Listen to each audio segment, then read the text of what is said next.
they are real people behind backstage, just so we can actually identify them. Please do me that favor. If you're in the back, Neurojack, show us that you're a real human here before we end up popping you on, and we can have this discussion. Awesome. Okay, cool. I just want to make sure, you know what I mean? So that's what I do. I'd like to screen people if possible, just to make sure that they're real people, Dalton. We have a couple people in the chat before we bring them on, just to shout out. I think this is someone from your side. Oh, yeah, absolutely. Hey, Autumn, good to see you there. Allegedly, Duncan is late. Duncan. I'm going to screw your name up. I'm telling you, like, it's going to really keep me screwed up. Hi, Baron says, thank you so much for being here. I thought he was taking a week off. I forced him on, so you could thank me later, you know. Bible Guy and Derek, epic combo. Thank you so much. The Jester in the house. Heyo, Shalom, Yah. I'm happy without Jesus and Yahweh. Someone says, nice, Durbin is on. Welcome. Hey, what's up? Good to see everybody here. Christian, okay. Dalton Morgan, someone said. Oh, I use a voice changer. Maybe that's what they're referencing to. And one of the voices sounds a lot like Morgan Freeman. Maybe that's what they're referencing to. Probably. All right, we got people don't know Derek. Yep. Nice to meet you too. To the Bible Guys viewers, audience. Good to see you here. I forced Dalton, so you have to somewhat like me, okay? I forced Dalton to do this stream. All right. Good to see everybody here. I don't want to waste too much time. Let's bring on our guest. Neuro, what's up? Hey, how are you? How are you, Derek? Good. How are you? I'm doing good. I appreciate you doing this. I've watched you off and on for a few years. I think you did particularly well, you know, talking to like people like Jade Iyer and Andrew Wilson and stuff like that. That's where I first really started watching you, but I've seen you around. And I think you bring up interesting points. I definitely don't agree with you, obviously, because I'm a Christian, but I think that you do some very interesting thought experiments. So I appreciate that about you. I thank you for the compliment. It's interesting. I guess it's whoever you ask, you know, on what they think about how that engagement went. I self-confessedly am not an ortho bro.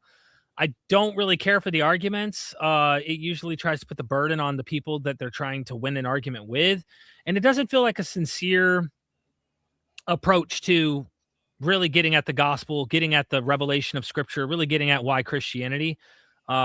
Sure, philosophy is involved no matter what you do, but it's like, feels more like if I'm being frank, dick measuring contest. And I'm just being honest, you know. Phil bros don't have a sincere bone in their body. It's hard for me to take them serious when I've seen how the behavior is and that kind of stuff. So, but I do appreciate the compliment. And of course, I do think I wouldn't be doing this if I didn't sincerely think what I'm doing makes the most sense.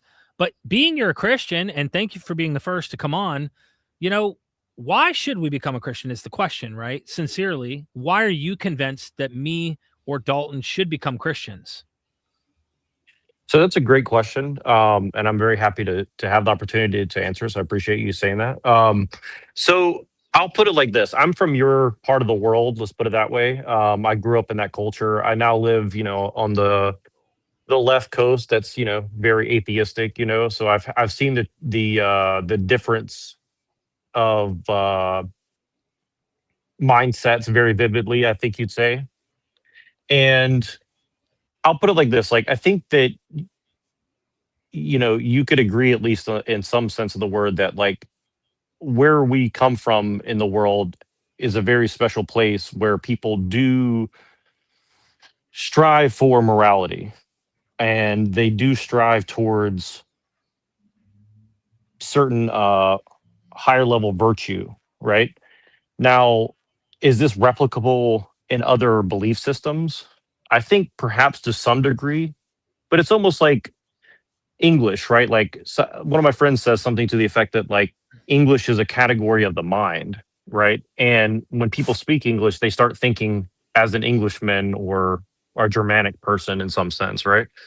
Now, I kind of put it that way for Christianity. And for example, like, you're not convinced that Christianity is true in any sort of logical way, but definitely you've seen the fruits of Christian thought. and you're definitely, thinking in the terms of a Christian. And I can see Well, that in a lot of your work, if that makes any sense, right? well, I would say that as someone who spends quite a lot of time talking to Christians on TikTok, a lot of the fruit that I receive from believers is not very good fruit.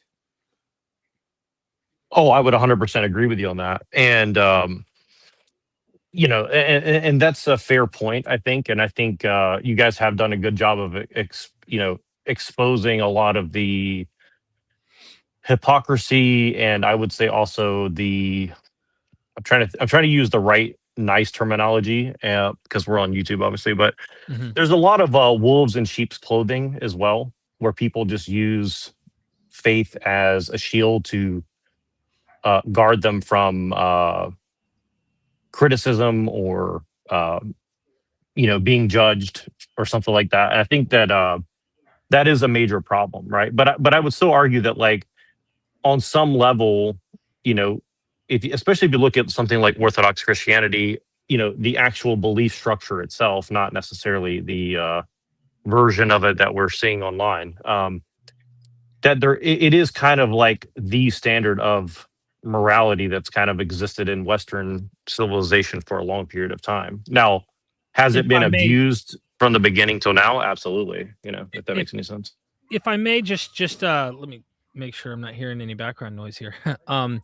If I may just chime in here just to say, like, one of the things I've done with my deconstructing, I would just say my heightening of my skepticism and why the threshold for believing in Christianity has gone up is, I don't know if you've been paying attention. There's a debate happening right now between Matt Dillahunty, Alex O'Connor, and another philosopher over, are claims equal to evidence?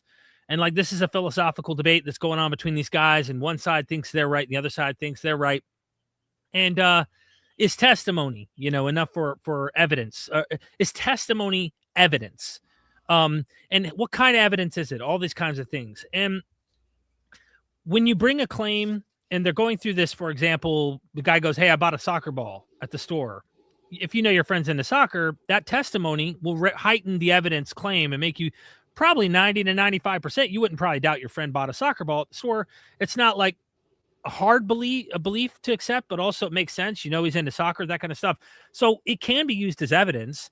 And so we hear testimony. We have written literature that is saying to do good things according to the philosophy of the New Testament, claims of resurrection, and these things.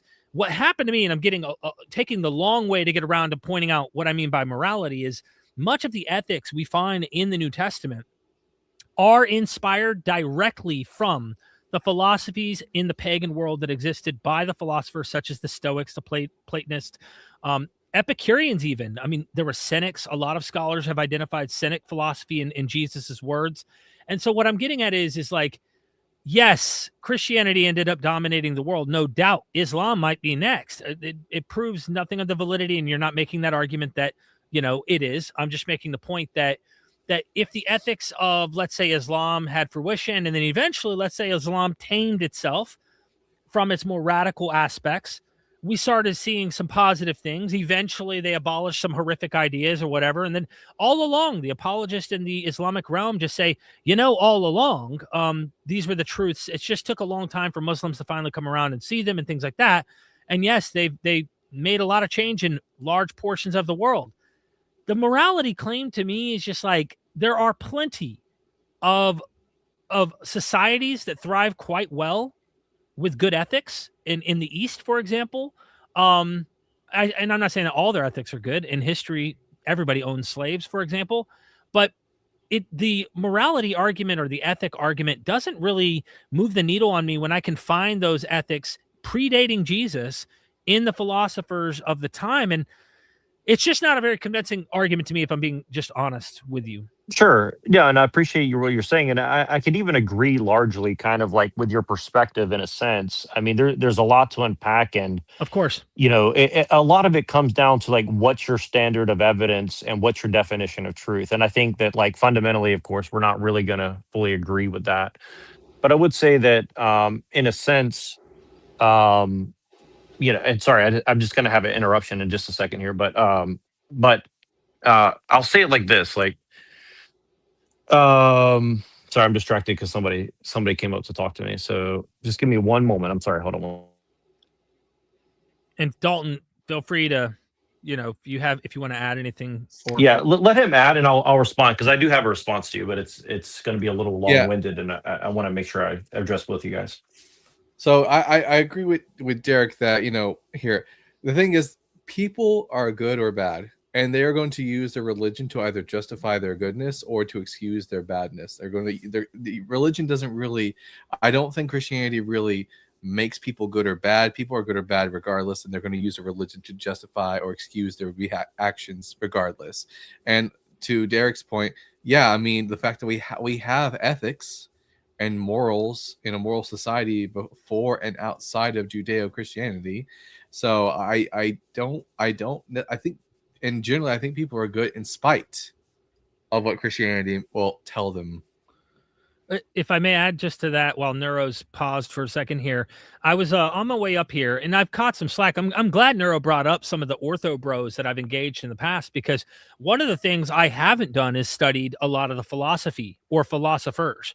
And so I had a 9-hour trip getting up here to my mother-in-law, we don't know how much time she has left. She's on stage 4 cancer right now. I'm in her backyard, and my wife's inside spending time with her. And I was told by a lot of friends of mine who do know Plato, who do know Socrates quite well, and they've said, start with, Crito or Crito, apology, start diving into Meno, start diving into Euthyphro. And I started reading all of these, and I spent 9 hours that day listening to all these audiobooks, and I started realizing I noticed some trends. This is 300-400 years before Jesus. In some of the cases, it literally says there is not a single situation where you are allowed to harm another human being. Coming out of Plato, Socrates, in these discussions, that they had such an ethic that harming any human at any time is absolutely uncalled for, and they do not allow it. And so I thought to myself, well, that's interesting. Turn the other cheek kind of philosophy. We find this kind of sacrifice for oneself and pray for your enemy kind of thing. You see this idea already existing hundreds of years in the philosophers' minds. Their reasoning may be a bit different from the time you get to Jesus, but the seeds are already planted there. I can imagine Buddha having a similar thing, harming others, harming any life. He goes beyond just humans. And all of these things, it just doesn't move the needle on the truth of it for me, because if it did, I would equally lay out, the other religious views and be like, oh, yeah, this is convincing to me. But the ethics one doesn't move the needle on the ontological belief of a religion. I think you can have a lot of religions teach good ethics.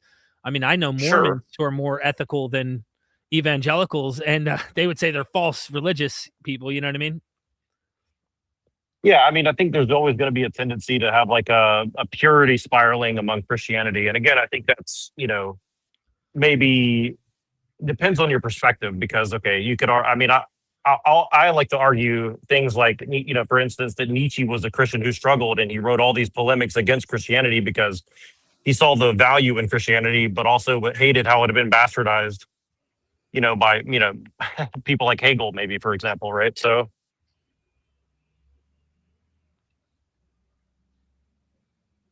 like I would say that, Hegel is like the father of like modern, heresy of Christianity, for example, right? So like, should we delineate like pre-Hegelian Christianity versus post-Hegelian Christianity, such as Marx? Because I mean, I would say that communism is basically a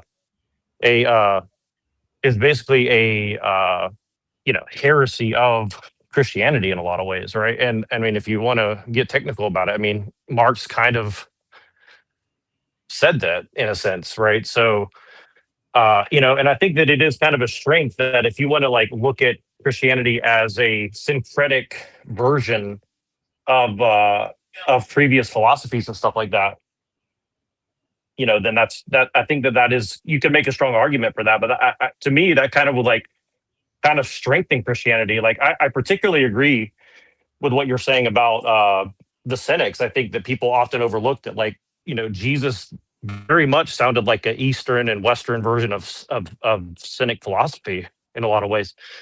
And I think that's a very poignant thing that you point out, to be honest with you. I mean, It sounds like we could just take the ethics and leave all the, because like again, I don't think there's really anything all that like unique to Christianity as far as its ethics are concerned. So I can take the ethics and I don't need any of the religious aspects. Like the question really at the end of the day is does Yahweh exist? Is the Bible historically accurate? Did Jesus resurrect from the dead? Was he the Messiah? Because at the end of the day, these ethics are not unique to Christianity. I'll tell you the problem with your argument, and from my perspective as a Christian. And again, this isn't to like demean you guys or belittle you, but like you kind of just discard the concept of God from a Christian point of view, which, from your own argument, I think you could argue that it's a syncretic God or something like that, or a perennialist God or something, one of those two. I don't know which one would fit best. But you're kind of trading that God for the God of reason, right? This is kind of why I bring up, like, people like Kant or Hegel. Like, you're kind of just trading, I don't have any God. I don't have any. Yeah, you're kind of like worshiping reason. You're kind of saying like, well, I need to be able to reason things out in a rationalist, Descartesian sense. But see, this is the thing. I don't worship. Yeah, reason is a tool, but reason is a tool. It doesn't like epistemologically, ontologically, like exist outside of time and space, right? No, but I don't think anything does. Yeah, you think. See, again, you're kind of like in a solipsistic Descartesian framework of mind, which is kind of what we've all been put into by modern thinking. I can only believe things that I'm convinced of, and I'm not convinced that Christianity is true. And when I say true, I mean comports to reality. Yeah, but see, this is the thing: is that term doesn't actually really mean anything at the end of the day, And again, I'm not saying this to like belittle your position, but I think that which term? You're making a distinction between. You're not really making a distinction between belief and faith, right? Like, there's a difference. Like faith doesn't require belief necessarily. I don't think. Faith is a type of belief. Like you can live it. I don't think so. It's belief without. I think it's super real. That's a very particular and peculiar definition. I kind of reject that, right? Yeah, I would just go to Hebrews 11 in terms of how do I understand faith, and the examples that are listed from those in the scripture, and they use the Hebrew Bible, happen to be in circumstances where all the evidence is contrary to the promise. So God promises something and Abraham's way too old, or Sarah's way too old, or the situation in front of their eyes do not seem to make sense with what he's promising them, and yet they're still having hope. So contrary to the evidence, they have hope. And the example in that, the faith hall of fame, if you will, with all the list in Hebrews 11 describes people having hope in cases where all the evidence seems to suggest that's not going to happen, but they still believe, or they still have hope in God doing those things he promises. So that's why a lot of skeptics you'll hear say faith is believing in things without evidence, because when you look at and maybe that doesn't sound right, because sometimes we're going back and forth and trying to engage and debate and whatnot. But when you just look at the face value of that Hall of Fame, a lot of those people have no reason in front of their eyes. We walk by faith, not by sight. Contrary to what sight is, we believe. And so this is why we look at it and go, okay, God's promising stuff. The evidence doesn't seem to contort to it until he fulfills that promise. And the example's already in scripture. So we're reading a story that's telling you he fulfilled his promise, when most of us question the historicity of those stories to begin with, as if they ever happened to begin with. So it's like, I guess we're getting off track of like, why should we become a Christian? I think we all agree there are ethics that we could find that are good or bad in all systems. I imagine you may not agree with that as far as Christianity because you are a Christian, but I don't think the ethics moves us the needle toward why we should become Christians and believe. There are other philosophies and religions that have ethical systems. So we're wondering, what other than ethics would you argue? Sure. Well, I would argue like this again. I think that, to my knowledge, I think that, if you want to look at it from a pragmatic point of view, which I think that's where you guys are coming from, which I think is another trap. But again, like I do respect it more than most worldviews. For me, it's not pragmatism. It's just simply like I don't necessarily care about if a religion works or it functions in society. I want to know whether or not the religion is factually true, if it comports to reality. Like I could but you're adopt, putting a value on truth that, yes, that's what, ultimately you're still kind of arguing that, but you're still kind of arguing that it has some sort of, it has value to practical me. or intrinsic value. Exactly, right. So it's still a subjective value that you're kind of like imprinting upon Yes, the so idea itself, so I can have ethics and morals without Christianity. At the end of the day, though, if I want to become a Christian, I need to be convinced that Christianity is true. And the way to do that is by providing evidence in favor of its veracity, not just its usefulness. right. But so again, I'll just make a few brief points just to leave you with some thought experiments from my angle, because I think that's kind of what you guys are that's kind of one of you guys' strengths. So I'll put it like this. I would put it like this. I think that Christianity is one of the only faiths that allows people to kind of play golf between themselves and God. Like God being like the golf course or life, and yourself as the player of golf, right? Like you usually don't play golf necessarily against the other people unless you're in a tournament, right? But ultimately, you're trying to beat your last best, or at least find some sort of satisfaction out of the game that you're playing, right? And I think that that's kind of the perspective that Christianity brings to the world. I don't know that another faith does that. For example, I don't quite understand the analogy, but if you're making the claim that Christianity allows for one to have like a personal connection with the deity, I don't think that's unique to Christianity. I mean, I certainly do think it is, but let me explain briefly. I can get that in Judaism. Well, you kind of seem to get that from like scientism, right? Like you kind of think that like, well, by analyzing and measuring things, it gives you some sort of like connection to the divine, reality that's superior to somebody else. I mean, you're kind of doing a simulacrum of that, I think. I'm able to understand the physical world to a better extent through science. I don't know what scientism is. Scientism's not a real word. It is a real word. It's the religion of like some solipsistic religion that a lot of people are in that they just can't admit to themselves. I'm not a solipsist. I think most people in the modern age are definitely a solipsist, whether they're aware of it or not, for sure.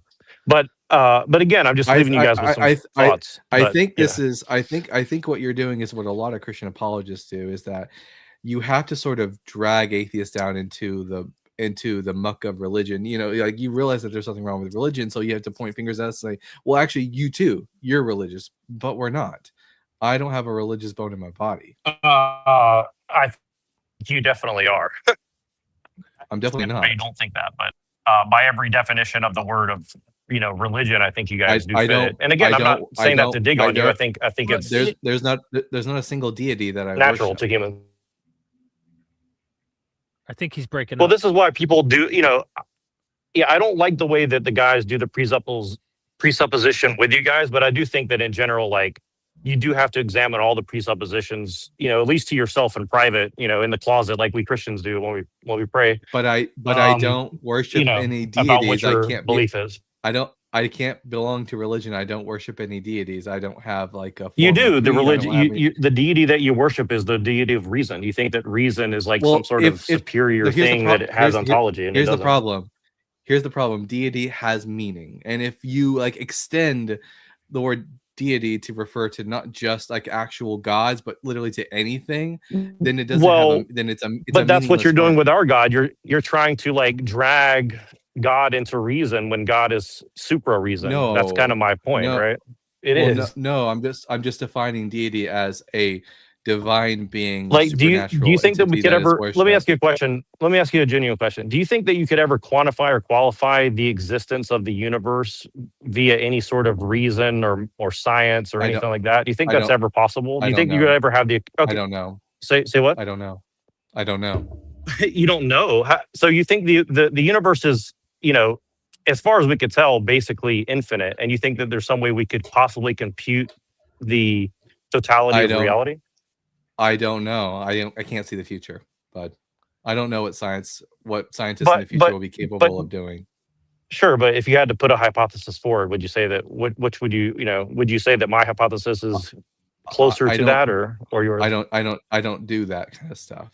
What I don't even know what your hypothesis ultimately is. I mean, I know you're a Christian, but we're not trying to like straw man your position or make you things you say you aren't, even though you keep trying to put that label onto us. And Well, we're because you simply guys are trying to say that like that there has to be some sort of like evidence, quote unquote, of there being a God. I mean, for me, it's If like you yes, if it you want we're us to be asking reality convinced, specifically reality Christianity. doesn't you can't But we're reason how reality exists Jack, though, is what I'm trying to Jack, say. we're specifically asking Christianity because at the end of the day, who knows? I mean, let's just say in 5 years, I'm like, you know what, man? I think Plato and these guys were onto something. Maybe there is something out there. Shit, I could be wrong. Cool. Cool. Yeah, I think Plato was Yeah, definitely but onto something. I okay. And think Plato was definitely onto something for sure. mind you, let me elaborate a little bit here. Cool. Right. So we come to an agreement. Let's just say we're both like, you know what? We just somehow, let's say empirically, there was a way of pointing toward that made people convinced like me and Dalton. Now, why Christianity? Why not polytheism? Why not the various systems that predate it? Why not the pagan version of the philosophers that centuries prior to Christianity already had these ideas that Christianity inherits many of those ideas, recycles them in their own systems. But it's just like, why Jesus? And so I think we're culturally brought up, and this is one of the things I think Dalton would probably agree with, is that Christianity dominated the world mostly. I mean, through coercion and psychological, I'll say manipulation, and I don't mean that necessarily derogatorily, even though it Well, can be that way in certain circumstances. So I'm I'll asking also say why. I'd also say that maybe it's through the strength of its usefulness. Like There's maybe that it's too. useful to see the world through a certain lens, right? And this I lens don't, has provided people with I the personally, ability to do all these great things, right? I personally don't care about whether or not Christianity is useful. I care about whether or not it's true.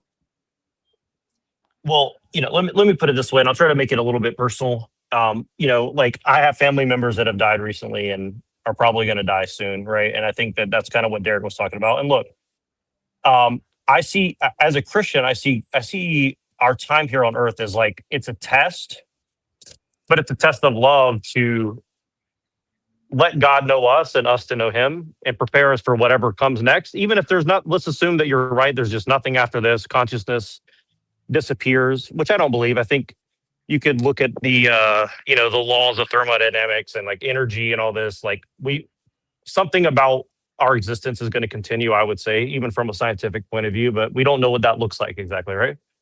But I think that Christianity allows us the lens in which to take all that pressure off of, trying to be uh, this like miniature, small d deity of reason, right? I think if Again, again, I think people have again, become the don't slave to again, reason, in my opinion. again, don't stop throwing around that word deity. It has a meaning, and as soon as we start making it refer to just anything could be deity, then that word is meaningless. Well, because you A use word it which as an means anything axiom, means a because word you're which means using it as an anything. axiom that it A word which means anything means nothing. And again, I don't because care you can't about justify again and again and but you again. can't I don't and again and you again can't and again and again.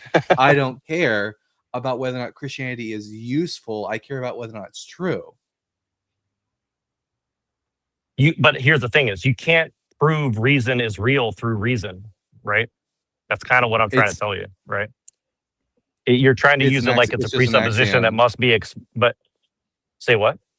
It's just an axiom that that reason is Right, but just the axioms have to be axioms have to be reason is justified, right? reason is just what our brains do to make sense of of the universe. The universe objectively Right. exists. So Our if I brains as a have Christian reason that our brains notice right. patterns, So and so then if I as that a so if patterns I as a are reason. right, and Yeah, if I as a human reason that God is real, not in the sense of a that's deist sense fine. of the word, Well, it's fine if then it's. I mean, if you want to quote a philosopher, I can quote Plantinga or Rene Girard or all these other that's people. fine You can if go read like you believe their stuff if that's you want, fine. right? That's fine if you believe that God exists, Jack. I don't really care about that topic. I care about whether or not Yahweh exists specifically, and whether or not Christianity is true. Did Jesus rise from the dead? Was he the Messiah? I don't care about the moral arguments of whether or not you think Christianity is. At the end of the day, you and I just have different goals. You care about something which you think is useful to you. I just care about what is true. even if that thing is not useful to me. Well, I don't really believe in like a hard pragmatism, but I don't think that anybody can just value truth, intrinsically. I mean, that's kind of like a Luciferian, like I'm trying to make myself God so I can evaluate the I know, intrinsic value of again, things, right? you really Jack. Jack, you really want us to believe in a God. We don't believe in a God, Jack. Not any kind of God whatsoever. And you keep throwing it around. I know and this it is going to becomes sound disrespectful, and, but God is your it daddy, becomes and it's you just hate your dad. That's the no, problem. he's not my dad, Jack. Your word God doesn't, ironically, doesn't mean jack shit. The way you will use the word God, it doesn't have any meaning. If God means anything, then it means nothing. Jack, you're God funny. God is a supernatural being that creates the universe, rules it. It is the source of morals. I don't think that thing is real. I don't have a deity. I know. I just want to tell you guys, I do love you. This is a really fun experience. I don't want to like end on a bad note because I do like you guys. I think that you guys are doing good work. Yeah, as a Christian, I think that challenges to our faith are healthy, to be honest with you. So I really do encourage you guys to continue what you're doing. Well, thank you. And yeah, and I wish I could argue this better. I'm kind of distracted, unfortunately, but I really do enjoy talking to you guys. I appreciate your time a lot. Okay. But we'll do these in the future, and hopefully you can come and we can address the specific topic in more depth. But again, I really appreciate you calling, and we got someone in the back ready to come on next. Yeah, I appreciate you guys. Thank you. Thanks, Jack. Have a good one. I figure it's worth me just saying this, and I want you to unpack each time a caller might leave. This isn't to do it while they're gone because we're trying to. We can do this while they're on stream, but I do think it's important to kind of unpack each caller just to say, like, first caller, when it comes to truth, which that could be defined differently as well. Are we talking about facts? Are we talking about truth? Whole different thing. But it was Christianity that told me the truth will set you free. For me, in my mind, I thought truth equated to what reality was, and that's what we can test, observe, the facts on the ground, these kinds of things. And it was that motivation that honestly, through deeper, harder research, caused me to question it. It was through that philosophy of like truth. It's what's reality that you're ultimately going to find that's going to make you more convinced of this, and eventually led me away from it. So I don't know if you want to comment on that, and then we'll bring our next caller on. Yeah, I'll just say that the two worst types of arguments from me that are Phil Bros. We've already talked about this before the show. I hate Phil Bros, but also the moral argument for like Christianity being useful is never going to be convincing to me. It's because at the end of the day, I don't care if something is useful. I want to know. It's just my goal. My personal goal is I want to know what reality is. Right. Yeah, and again, I mean, at the end of the day, if we were able to actually show, like through lab tests, that the utility of this religion is actually overall helping all of the world, if they could show this in a test tube and prove it, I'm going to be honest with you. I've said this on a recent stream, and I know we want the truth, but I have said some edgy shit in saying, look, if the utility of a particular religion actually improved, I don't know how we'd even be able to show that. I would go with what actually was utility-wise better for humanity, even if we had to play make-believe.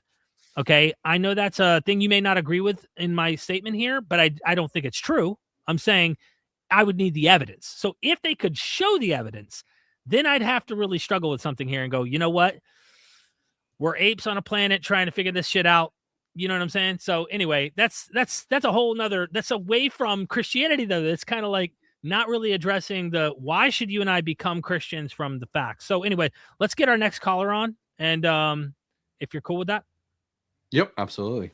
Awesome. All right, cool. The real duck's in the house. What's up? Hey, what's up? Good to see you guys. Hey, welcome to Mythvision and the Bible Guy.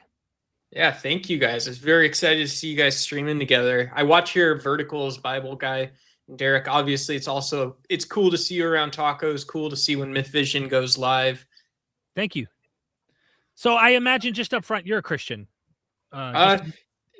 I was raised Catholic, right? And Okay. so I've done and like I'll write philosophy if it ends up being natural, I'll write that stuff, right? But yeah, I wouldn't say I'm very far from being anti-religion that makes sense. Okay. Well, we're looking to see why we should become Christians. And I don't know if that's what we're like trying to keep the topic on as much as possible. So are you Yeah. trying to convince us why we should become Christians, or did you have something specific you were trying to bring up briefly? Because we're trying to get people to kind of argue why we should be Christians. Why should we believe this, you know? Yeah. So I think I can convince you guys. I mean, I don't know if you need to be Christian, but okay. So here's what the argument's like, right? You know, if you read the book of Psalms, any of the Bible, like one of the consistent themes is just the weakness of the flesh.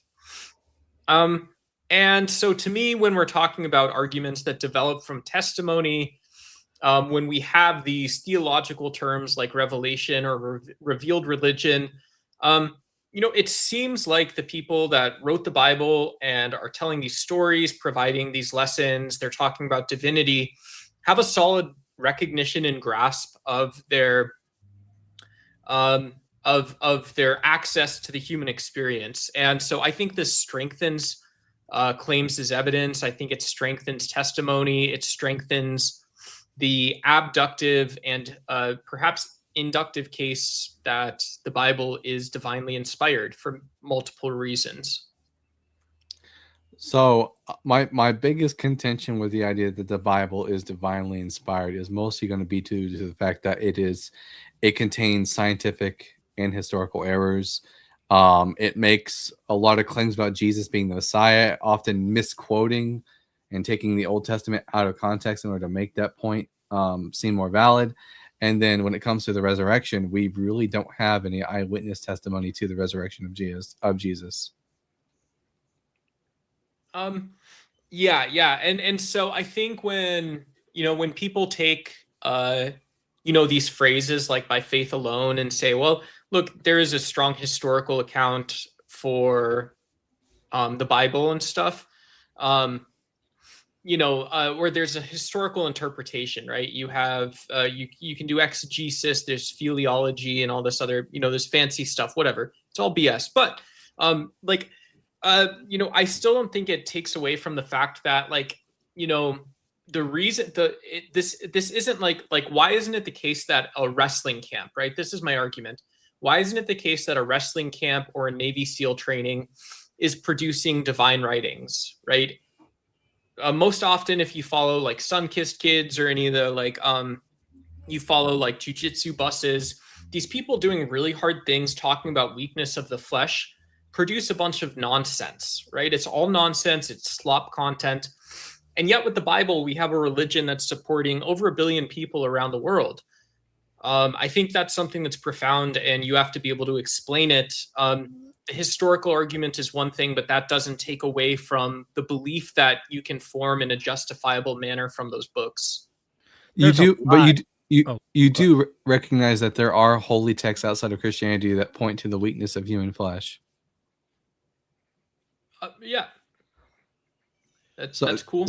Yeah. So that wouldn't really bring us to the idea that Christianity is true. It just means that maybe that these authors recognize something that anyone really can recognize, is that human beings are frail, and they also happen to believe in a particular deity, and they coupled those two beliefs together. Okay, I mean, so that's one interpretation, is that people believe in a deity, right? And so there's no outside or vertical cause that creates this sort of singular interpretation that you have religion as truth. However, that doesn't change the fact that, like, you know, imagine like if you see if you know an analogy that I think makes more sense in this case is if you have a singer, a masked singer in Times Square, and they gather a crowd of 100,000 people. You know, I think you'd be safe to assume that this is probably a famous person. This is probably a famous singer. They're probably classically trained. You know, there's a reason that 100,000 people gather for this person, right? That's not that controversial, I don't think. And so I think in theological terms, you know, we're still just talking about strong testimony. We're not talking about like, we don't have to talk about causation. We don't have to talk about the actual state of affairs in the universe yet. We're just wondering if this unexplained experience possibly has a divine or supernatural explanation. And I think more people agree that it can, or it does. Is there something in particular in regards to the Bible that you're pointing to that you think testimony is that the testimony is strong enough to validate? I would say the presence, if you want me to make it stronger, I would say the presence of not just weakness of the flesh, but also these situations that seem like realistic or historically coherent, large moral conundrums that don't seem to have an apparent solution that most humans can find. It just sounds like myth making, though. I mean, it's. I mean, when we talk about the Bible, I mean, people recognize it seems more parsimonious to me. People recognize that human beings are frail and fragile and full of like troubles. These people believed in a certain deity or deities, and at least in one case, the ancient Israelites didn't believe in just one God. And then on top of that, they created myths that were meant to explain the human condition. Yeah, I mean, I don't, that to me, that starts sounding like the centrality is more based around like presuppositionalism. Not, I'm not trying to go over your head, but it just sounds like, if you say, oh, well, one possible explanation is myth making. So it's probably myth making. That's not actually engaging, I won't say it's not engaging the hypothetical, but I just don't think that, it is assuming like at least naturalism, or it's assuming the myth-making narrative is historical and social, perhaps. Well, naturalism is the default position. Okay, yeah, that's so cool, right? So, like, for example, when it comes to the resurrection, why should we think that Jesus of Nazareth was really resurrected from the dead?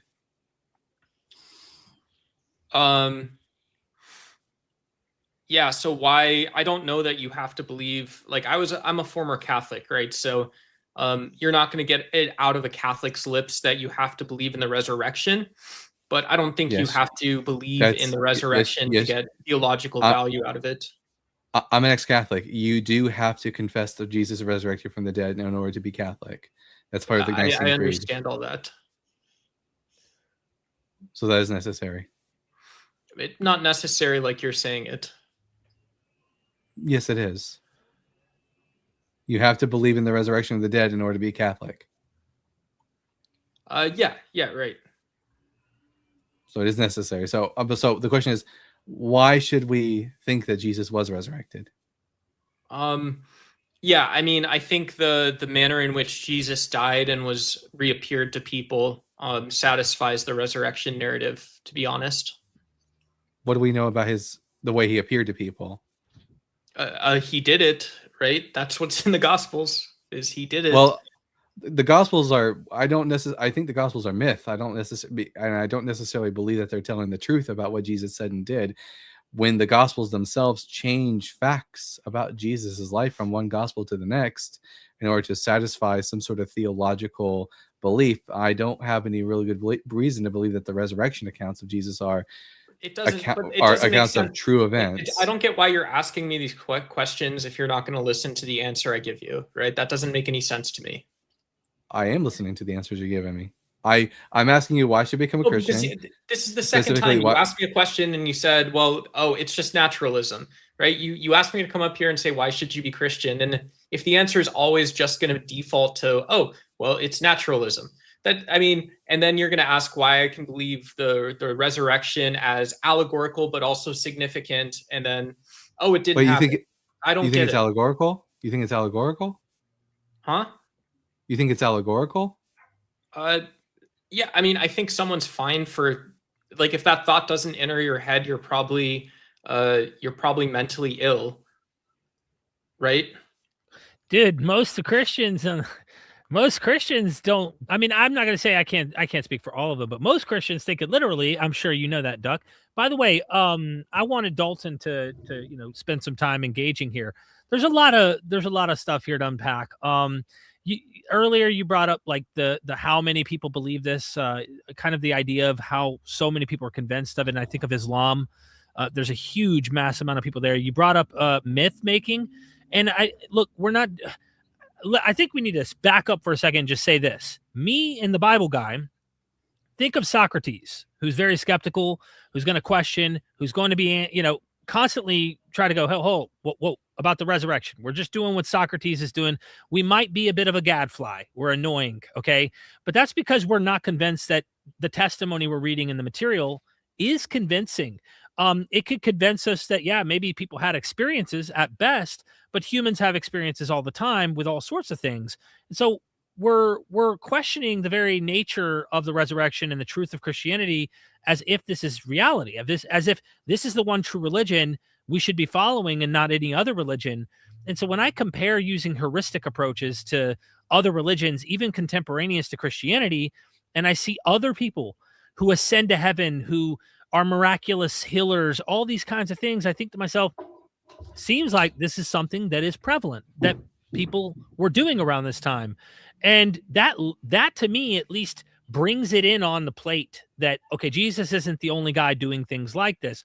That raises doubt for me on one testimony, or the testimonies we find within one religion, and then there's other testimonies. So you actually were the one commenting in the back, correct me if I'm wrong, Duck, on the Matt Dillahunty engagement with the other guys. And I was listening to it. I'm not a philosopher, okay? I'm trying to get my head wrapped around some of this stuff. But yes, I can see testimony being used as evidence when you have a trustworthy report of people you know and trust. And I always tell Christians, you're convinced of the testimony written in text. Some of that testimony, scholars, I think, have done a damn good job of showing was made up. And what I mean by that is 2 Peter. It's even non-evangelical Christians often look to 2 Peter and say, this is not written by Peter. And in there's an eyewitness claim in 2 Peter chapter 1. He claims. Did Derek freeze for you? Yeah, he did. I'm sorry. The internet's not the greatest out here, guys. Can you hear me? You're good. No, you're good. Yeah, everything's good. I should probably stop after just saying 2 Peter 1, for example, is a pseudepigraphical writing, not really written by Peter. Claims to be an eyewitness on the Holy Mountain, quoting Matthew. It's dependent upon Matthew, but even non-evangelicals, Eusebius and others, questioned its authenticity. So when you have fabricating eyewitness accounts combined with supposedly authentic eyewitness accounts by Christians, and then you find out Christians weren't the only ones claiming to be eyewitnesses of things. Asclepius and others were also claimed to have eyewitnesses, and Celsus.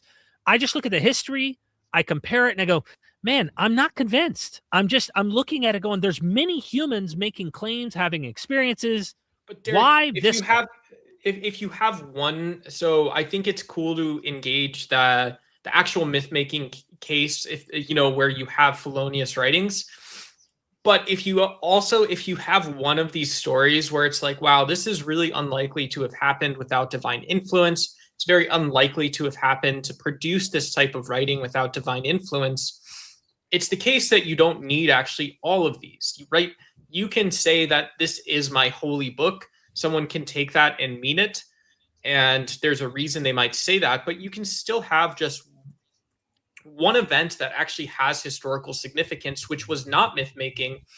And that satisfies the condition to validate either Christianity or the notion of the monotheistic God, whichever one you choose. When it comes to the resurrection, though, all we have are these anonymous gospels that don't necessarily correlate with one another. They do contradict each other on important facts about Jesus. And we have Paul, who says that Jesus appeared to certain people, which is, we have several examples of people who are grieving loved ones, seeing their loved ones after they die. We call these bereavement hallucinations. The question is really, why should me and Derek think that Jesus really unless you don't think he physically rose again from the dead, because I'm not quite sure. Do you believe that Jesus physically rose from the dead, or do you only believe it's allegorically true? Yeah, I believe it's allegorically true in the sense that I think one conceptualization that if you're a theologian or a philosopher, you have to explore is Isaiah stating that it's not the life, but it is the death of Jesus that saves others from death. I don't think I don't think that's an example where I don't think that Isaiah? is totally allegorical. Yeah, in Isaiah. So when we're talking about the resurrection and Jesus's crucifixion, I think that line sort of captures about where I sit from an epistemic standpoint. Like, So do you think there's TMFJ747? Thanks for the super sticker, my friend. Just want to give you shout outs if you send in super chats or super stickers. We really appreciate it. Both I and the Bible guy. Thanks. so is there, in your worldview, is there still a physical corpse of Jesus left over somewhere out there? Yeah, I mean, ashes to ashes, right? The man that was crucified, I think his body went the same place as everyone else's. Okay, so Jesus didn't physically rise from the dead, even though the Gospels would make that claim. So really, I don't know how he would have ascended into heaven. I don't know how Jesus would have ascended into heaven. I don't need to believe either. For century Jews, that's an easy answer. He just went up because heaven was up there. Where and also, where does it that you think Isaiah makes reference to the resurrection of Jesus? Because I'd say that there is no reference to the resurrection of Jesus anywhere in the Hebrew Bible. I don't know. So I know that it's the Gospel of Mark, and it's Isaiah 40, I think, Isaiah chapter 40, that begins referencing the almost the like eschatological or the death narrative of the Savior of the Son of Man, whatever you want to say, whatever. Isaiah 40 is just about the Israelites leaving exile from Babylon. 42, 43, it's somewhere in there. All of that section of Isaiah, from Isaiah's 40 to 56, are all about the children of Israel leaving exile and their soon exaltation before the eyes of the nations. There's nothing about a Messiah. It's somewhere in there. It's somewhere in there. You can Google it if you want. All right. So Jesus allegorically rose from the dead, not physically. I mean, I think that just means it's a story that you find meaning in, not that Jesus in any real way is actually not dead. That's a good point, right? That's a good argument, I think. I think for people that do believe, and maybe this is disingenuous because you guys can just say, oh, this duck character is kind of crazy or something. But I think people that do have what seems like a revealed or a divine experience, if you feel you're part of the divine, if you feel God's presence or something, whatever you want to call it, if you feel that and you see there's these unlikely stories, right? This might increase or improve, like, yeah, your Bayesian priors for why you become a Christian. Well, yeah, like, I mean, good reasons to do that. Yeah, of course, Duck. I mean, that's mostly why Christians become Christian, through some kind of experience. And then when they're being told through that experience, the environment is usually through a pastor or somebody who is giving them, framing it through the mythic framework of the death and the unconditional love of a father, et cetera, in human terms, which I think just taps into the innate nature that humans have by being born by a mother and having a father. So they're tapping into the instinctual things we have in the natural world, and they're having unique experiences. These experiences under whatever context that may be, at a church, at a youth group, through the preaching. They're in jail. They've gone through struggles. They're in addiction. Their women, left them, or they've been abused, whatever it might be. And they then attribute the claims of a myth to an experience. And it doesn't do anything for the truth of that claim. And we can get this all across the world. This has been written extensively by experts in the field, that experience, all of us have it, whether we're religious or not religious, and no matter what hat you wear, you're going to have that. Then one just thinks it's the truth of Buddha or the truth of Islam. And there's a lot of mystical Islamic positions you can hold to. So it sounds to me that you're too heretical for even the people in the back who want to come on and talk to us. They don't even think you're a real Christian. And I'm just telling you what they're saying. Look, I do appreciate you calling in. We do have 4 other callers that are waiting in line, but I want to give you one final, last chance to convince us here. Dalton seems not so convinced, and I'm just sitting back watching on this one, man. Okay. Give your best argument right now, Duck. Best argument, please. Best argument is the Bible is the only collection of books that shows the full spectrum of human experience and reaches into the divine. It is not a mythology like all others. It's not like LeBron James and the Cleveland Cavaliers. It's not like J.R. Smith, calling a timeout or, not shooting the ball with a second left. It's not like any of those things. It is a story that is capable of forming beliefs. It is deeply allegorical, I think, if you take it that way. And those are all abductive reasons that can lead to induction and perhaps relate to universal human experiences, why someone can be a Christian. And I think you should all consider it deeply. I appreciate it, Doug. I don't know. Go ahead. Real Doug, you've just perfectly described the polycanon from Buddhism. It describes the full breadth of human experience. It claims to have people get in touch with the divine. The polycanon, by the way, is the Tripitaka. It's the text that belongs to Buddhism. Everything you just described also perfectly describes that holy text. I was thinking of Hinduism it's a good question, too. Right? That's a great question to ask. Yeah, Doug, I was thinking of Hinduism too, because I know they have some really complex philosophy on how they understand the world, nature, gods, all of that, and our relationship to it. So maybe there's just more learning on looking at those things, because if Christianity and the Bible convinced you because a lot of these arguments you're bringing up, you might get persuaded to become even more pantheistic or some kind of like broadened person who still holds to some ideas. But you might even expand your idea about God bigger when you look into those other traditions. I don't know. I mean, I'm not trying to take your position away from you. I'm just here to say, what evidence do you have to prove Christianity? I thought that was evidence. I thought I proved it there, but it doesn't have to. But I just think it's one. I could be Buddhist by that measure. Right. Right. Well, but you could be Buddhist, right? But if the question in the prompt is sincerely why we should become Christians, I would say like the best reason to do that is because your experience is, there's going to be people in the audience. Your experience doesn't relate to another belief system better than Christianity, right? So just treat it like that.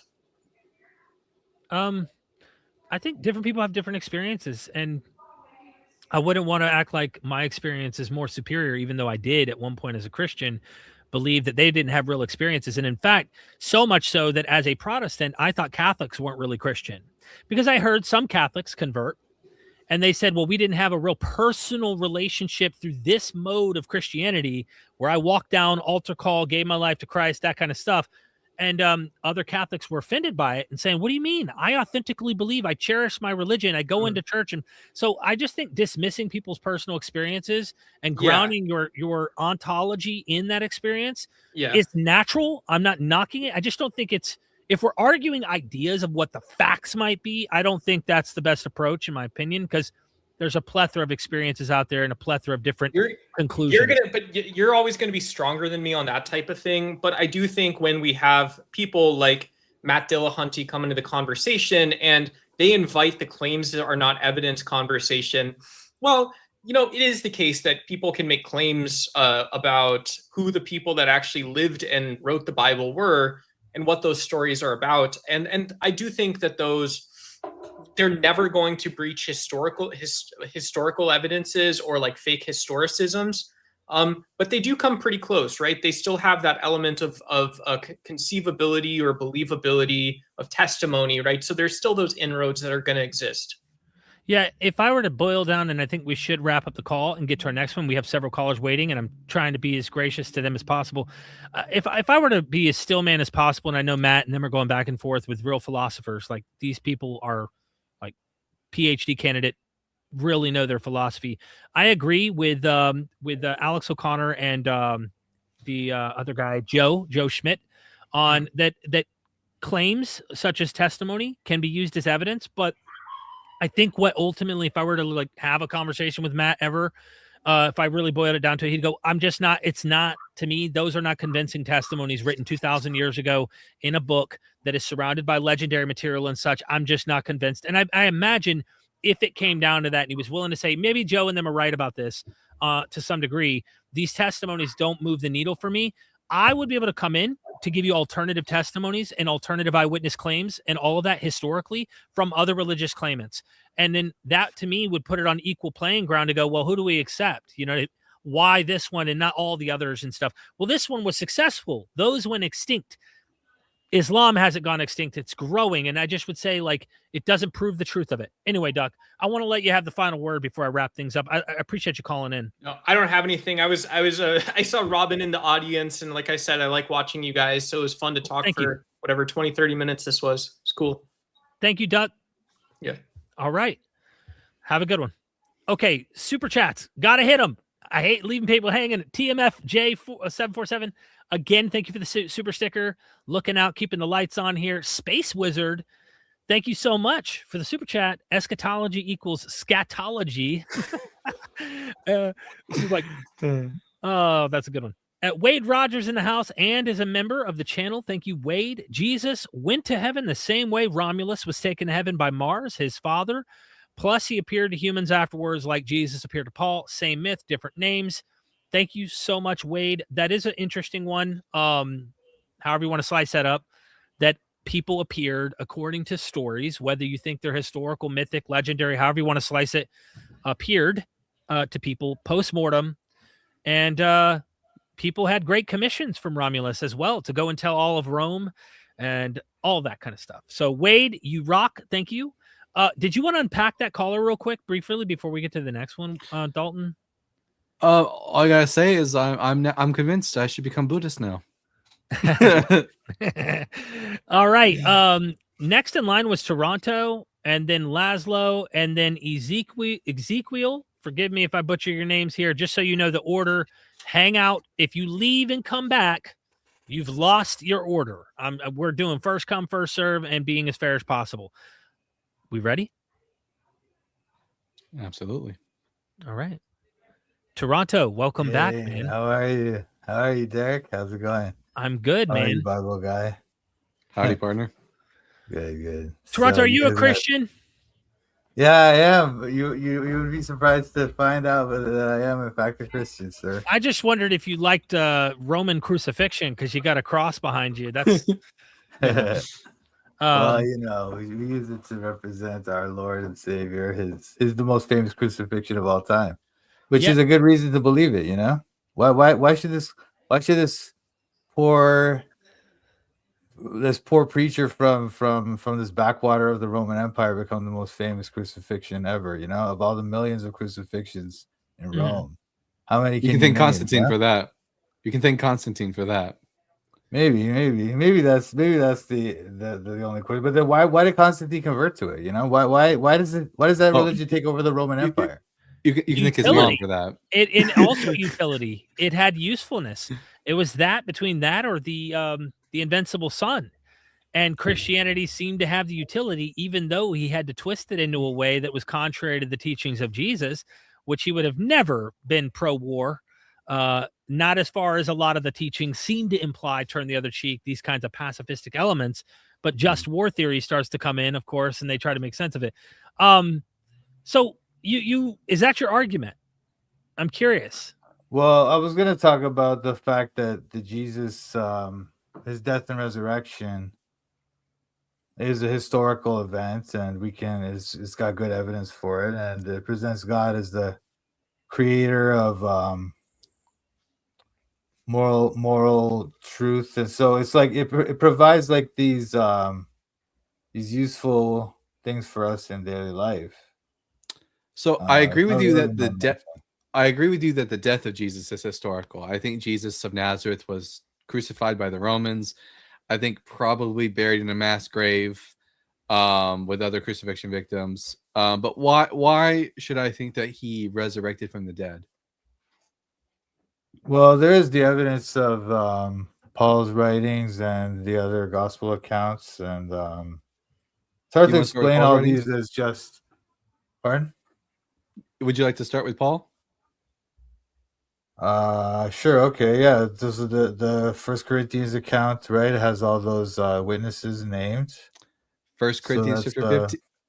1 Corinthians 15, chapter yeah. 15, Paul says that Jesus appeared. He uses the Greek word opthe there.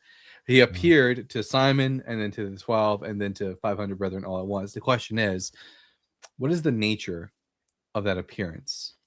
In what way did Jesus appear to them? Did he appear to them physically in the room with them? Did he appear in a sort of in a sense that they merely felt his presence in the room with them? Can we know by reading Paul's letters what he means by appeared? Well, I would say he means by what he means by appeared is that he appeared as a living person, because he refers later in the chapter. He talks about how that we're all going to rise in that same way as incorruptible bodies. So it's like a physical resurrection, and Well, also I don't think Paul does describe a physical resurrection. I think he describes that, there's the body that is buried, but it's not the same body that is raised. He uses the analogy of like a plant coming forth from the seed. We would never say that the seed rises, the seed stays buried, it stays dead, and from it arises the plant. I think that's the image that Paul is trying to make. Not that Jesus Paul never describes Jesus' resurrection body as flesh and blood, but as but as pneuma, as spirit. Yeah, it's raised a spiritual body in the sense that it's an incorruptible body. That's what he's talking about. Not that it's a literal spirit. It's a spiritual body, right? It's not a spirit, but a spiritual body that is an incorruptible body. He's comparing it to the natural body to the spiritual body, right? He would have been aware of the gospel accounts on those things too, like Jesus eating. Well, I don't think he would be aware of that because they weren't written down yet. We don't get the first gospel until at least 70 CE. He would have met those writers though. He would have met them, Peter. How do we? Well, we don't. James. Well, we don't know. We don't know who wrote the gospels, and we don't know that Paul would have known them or even been aware of them. I mean, when Paul gives us a list of the people that Jesus appeared to in order, the first person he mentions is Peter. He doesn't even mention Mary Magdalene. He never even mentions there being an empty tomb. Only that Jesus was buried. He didn't say in what manner, and that he appeared to Peter first. Mm-hmm.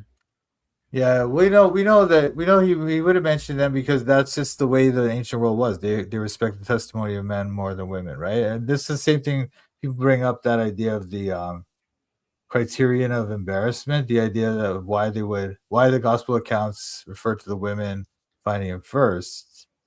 Well, that's easy because they want to speak the truth. They don't want to. They don't care about telling it in a way that's believable. They want to tell it in a way that's true. Oh no, you would tell it's a way that's believable, because if you want to create a narrative where Jesus is laid in a tomb and then someone finds his body, the person that you would logically have find his body would be a woman, because it's their job to go and take care of the bodies afterwards. Also, when it comes to embarrassment, the people of the first century, they don't care about whether or not something is particularly embarrassing. In fact, embarrassing facts about deities sells better. Because, like, for example, fratricide, killing one's brother, was considered abominable in the Greco-Roman world. And yet they taught that Romulus killed his brother Remus. Like, something being, and we don't really necessarily think that Romulus or Remus existed, nor did one kill the other. So an embarrassing fact only sells the gospel more to a Greco-Roman. Yeah, well, the embarrassment thing isn't just about the idea that it's negative. It's more about the idea that their testimony is not regarded well. But sorry, Derek, go ahead. No, you're fine, because I think it's important to note that this apologetic has been dismantled. I mean, this it doesn't work. We know that women specifically would have gone to the tomb historically. The role of women in mourning and burial was culturally standard in ancient Mediterranean society. It would have been unusual if women were not at the tomb. And the literary reason, for example, for women being the first witnesses in Mark is that they flee and say nothing to anyone, for they were afraid. That is the original ending of Mark, which Mark chapter 16, verse 8. The women are not triumphant eyewitnesses, and some scholars think that the reason they went and told no one is to explain why they didn't know about this narrative. But on a mythic level, on a mythic point, if you just look to Osiris, who dies also and is said in their mythic traditions to resurrect, Isis searches for the body, going to look for the body with her sister Nephthys. You also find in the Tammuz cult, in the Hebrew scripture, the women who are mourning over the death of Tammuz, which is just Adonis in the Greek world, women always are said, even in Dionysus' death, he's twice born, the Maenads through revelatory experiences also. So look, you can go through several cultic mythic examples, but also historically, you can go through historical examples where women were burying, and that was part of their custom, was to bury people, bury the dead in the Mediterranean world at this time. So either way you go, whether you go down the mythic path or the historical path, and maybe the mythic was inspired by the historic, either way, you have women going to the tomb. It's not an embarrassment. This is an anachronistic apologetic to try and argue, well, their testimony isn't as good as men's, so why would they make it up? I mean, we have several stories in both myth and history, so real history, where women did this act. And I just find this a very weak argument. The one thing I will say about 1 Corinthians 15, though, just to finish my thought, is this. I've actually interviewed Delcy Allison Jr. on this. I've interviewed experts on this. There is a real question as to why Mary or other women are not mentioned in the list. According to Allison, and this is just one academic among many, is that it was male-centric. The early church was clearly not a fan of women apostles. Now, there's a debate. Much of the words that Paul says about women remaining silent and all of these things you find within his letters, many scholars think aren't really Paul. Paul had women apostles, they had revelations, they spoke in tongues, they prophesied. Women were on the same footing as the rest of the people. And there are real contentions by critical scholars in suggesting that later patristics are putting in the mouth of Paul in a lot of these fake letters in the name of Paul, oh, be silent, go to your husband, don't speak. That kind of stuff would make sense if they're trying to silence women in the church. Okay. Sorry, I had to unburden all that so that you understand. No, I mean, apologetic doesn't work in my opinion. Yeah, I understand. I understand what you're saying. I can respond to those points individually, but it's a lot you dropped there. I had to. Yeah, okay, but I get it. Come on, man. Come on. I mean, you gotta give me you're dying to let it out. I know you're an expert in your field. I get it. I'm not an expert. No, I'm not an expert. I talk. Well, you're quite knowledgeable. But I would just say here. Let's start with the first point. Those arguments you made are, I think individually I could take them down, but it's like, well, I had to make it collective. But Dalton, please, I want Dalton to help us. Well, wait, before let's divide up into little. Let's divide up into little bite sizes and just deal with the first thing first. Like, if you were creating this story about the resurrection, you would have it be women. It would be weird if you had men discovering the empty tomb first. We can start with that. Not necessarily. You might say, okay, the women went there the next day, and then they I don't know. There could be many reasons why you could tell the story in such a way as to make men tell it. But anyway, I don't think the criterion of embarrassment wouldn't be believable. It wouldn't be believable though to a Greco-Roman audience. It's not the job of men to go and take care of dead bodies. Okay. So let's just say that's not a big important aspect then. So the women found him. Okay, so then the women found him. And then there's all these eyewitness testimonies of this risen man, risen Jesus. Where? Right? Well, in the Gospels, in the Paul's letters as well. As I was saying to you, you're trying to take down this idea that the problem is that the Gospels are not eyewitness testimonies. We don't know who wrote them. We don't know who wrote them, so therefore they're not eyewitness testimonies. How does that work?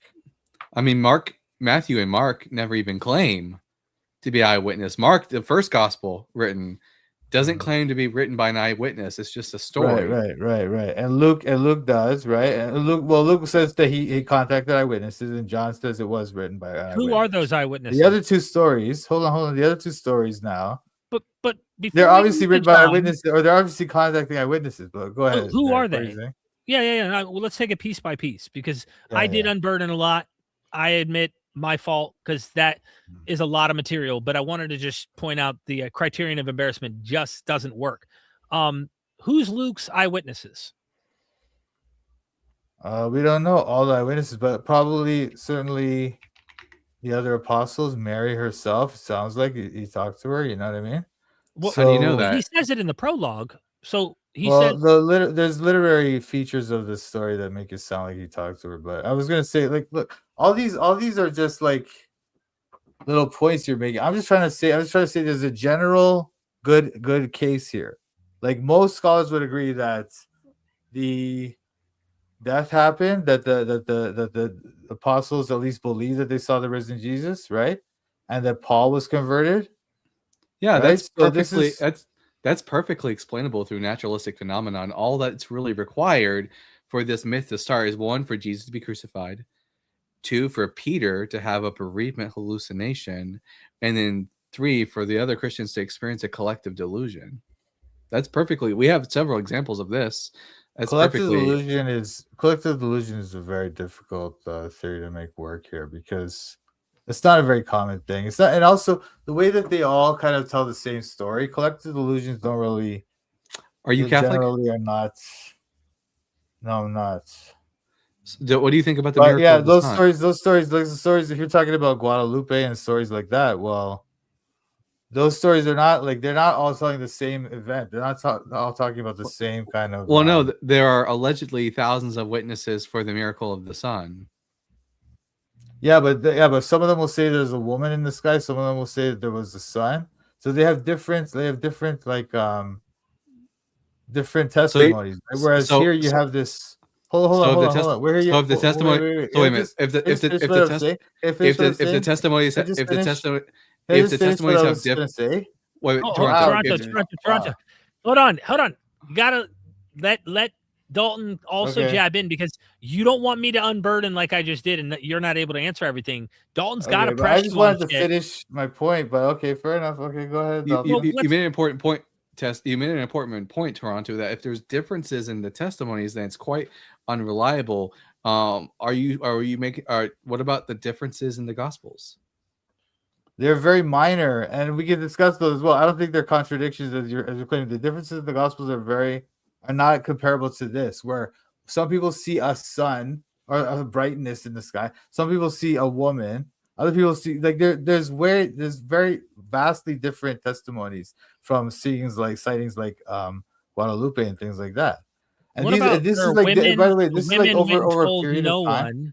What about the women went and told no one, and then the very next gospel says they went and told everyone?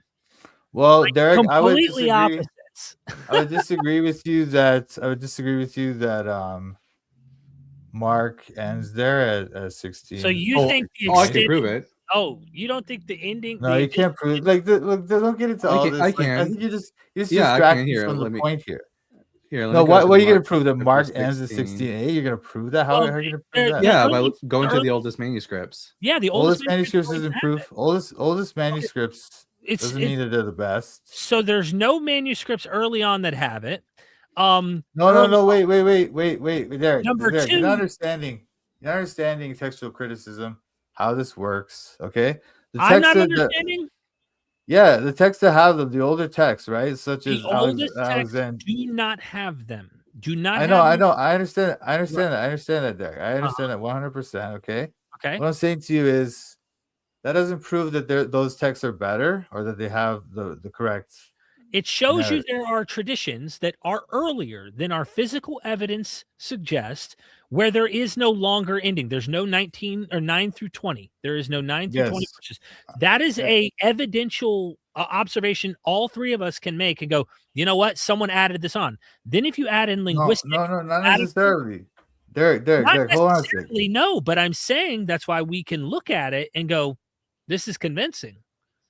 Why? I don't think it's convincing. Look, the narrative is weird. To end up the narrative right there is very strange. I'll pull up. One second. It makes the whole story of the book just sounds weird at that point. No, it doesn't. Well, let's not talk about weird because the whole book is weird regardless. There's a weird. No.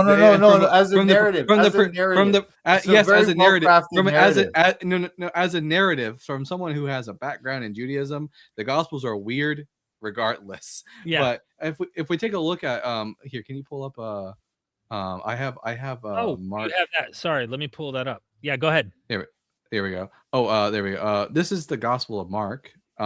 This isn't like it's not like it's like torn up. and therefore it's like, oh, maybe it had a longer ending, but it's just damaged. This is like a really well preserved manuscript here, manuscript 3, and it just What? ends in verse Yes. 8. Okay. Which Yes. why What I'm why aren't saying. why don't they have any of the why is it that I don't up know. until the It's 4th interesting. century they just end at verse 8? No, it's not. No, we don't know that it's up until the 4th century. We don't know that. We What do. we know We is do know. that We do no, know that. no, we do not. We do not know that. What we know is Every the single evidence. manuscript. Excuse me. Every, Stop every interrupting me. single Can I well please make a point? every Can I please make a single point? manuscript Wow, prior to dude. the 4th Wow. century CE Ridiculous. does not contain the longer ending. Yeah, of Mark. they don't have any manuscript evidence of this before. Anyway, all they have is just a few, like a handful, literally a handful, And none of them have it. manuscripts with these, right? Yeah, but none of them No, have it. what I'm saying, and they're all from Egypt. They're all from Alexandria and that Alexandrian tradition. Okay, Every the other single one ones, of the manuscripts you're saying that are early, that exist at all, are only from Alexandria. no, yeah, the ones that don't have, the ones that are early and don't have the Mark ending, the late Mark ending, Only they're from all Alexandria. they're all from the Alexandrian Up tradition. to what Every single year? one of them. When do you say that the earliest manuscript tradition inserts verses 9 through 20? And this isn't I even. think no. looking I at the think text. 9 through 20. I think 9 through 20 is original, right?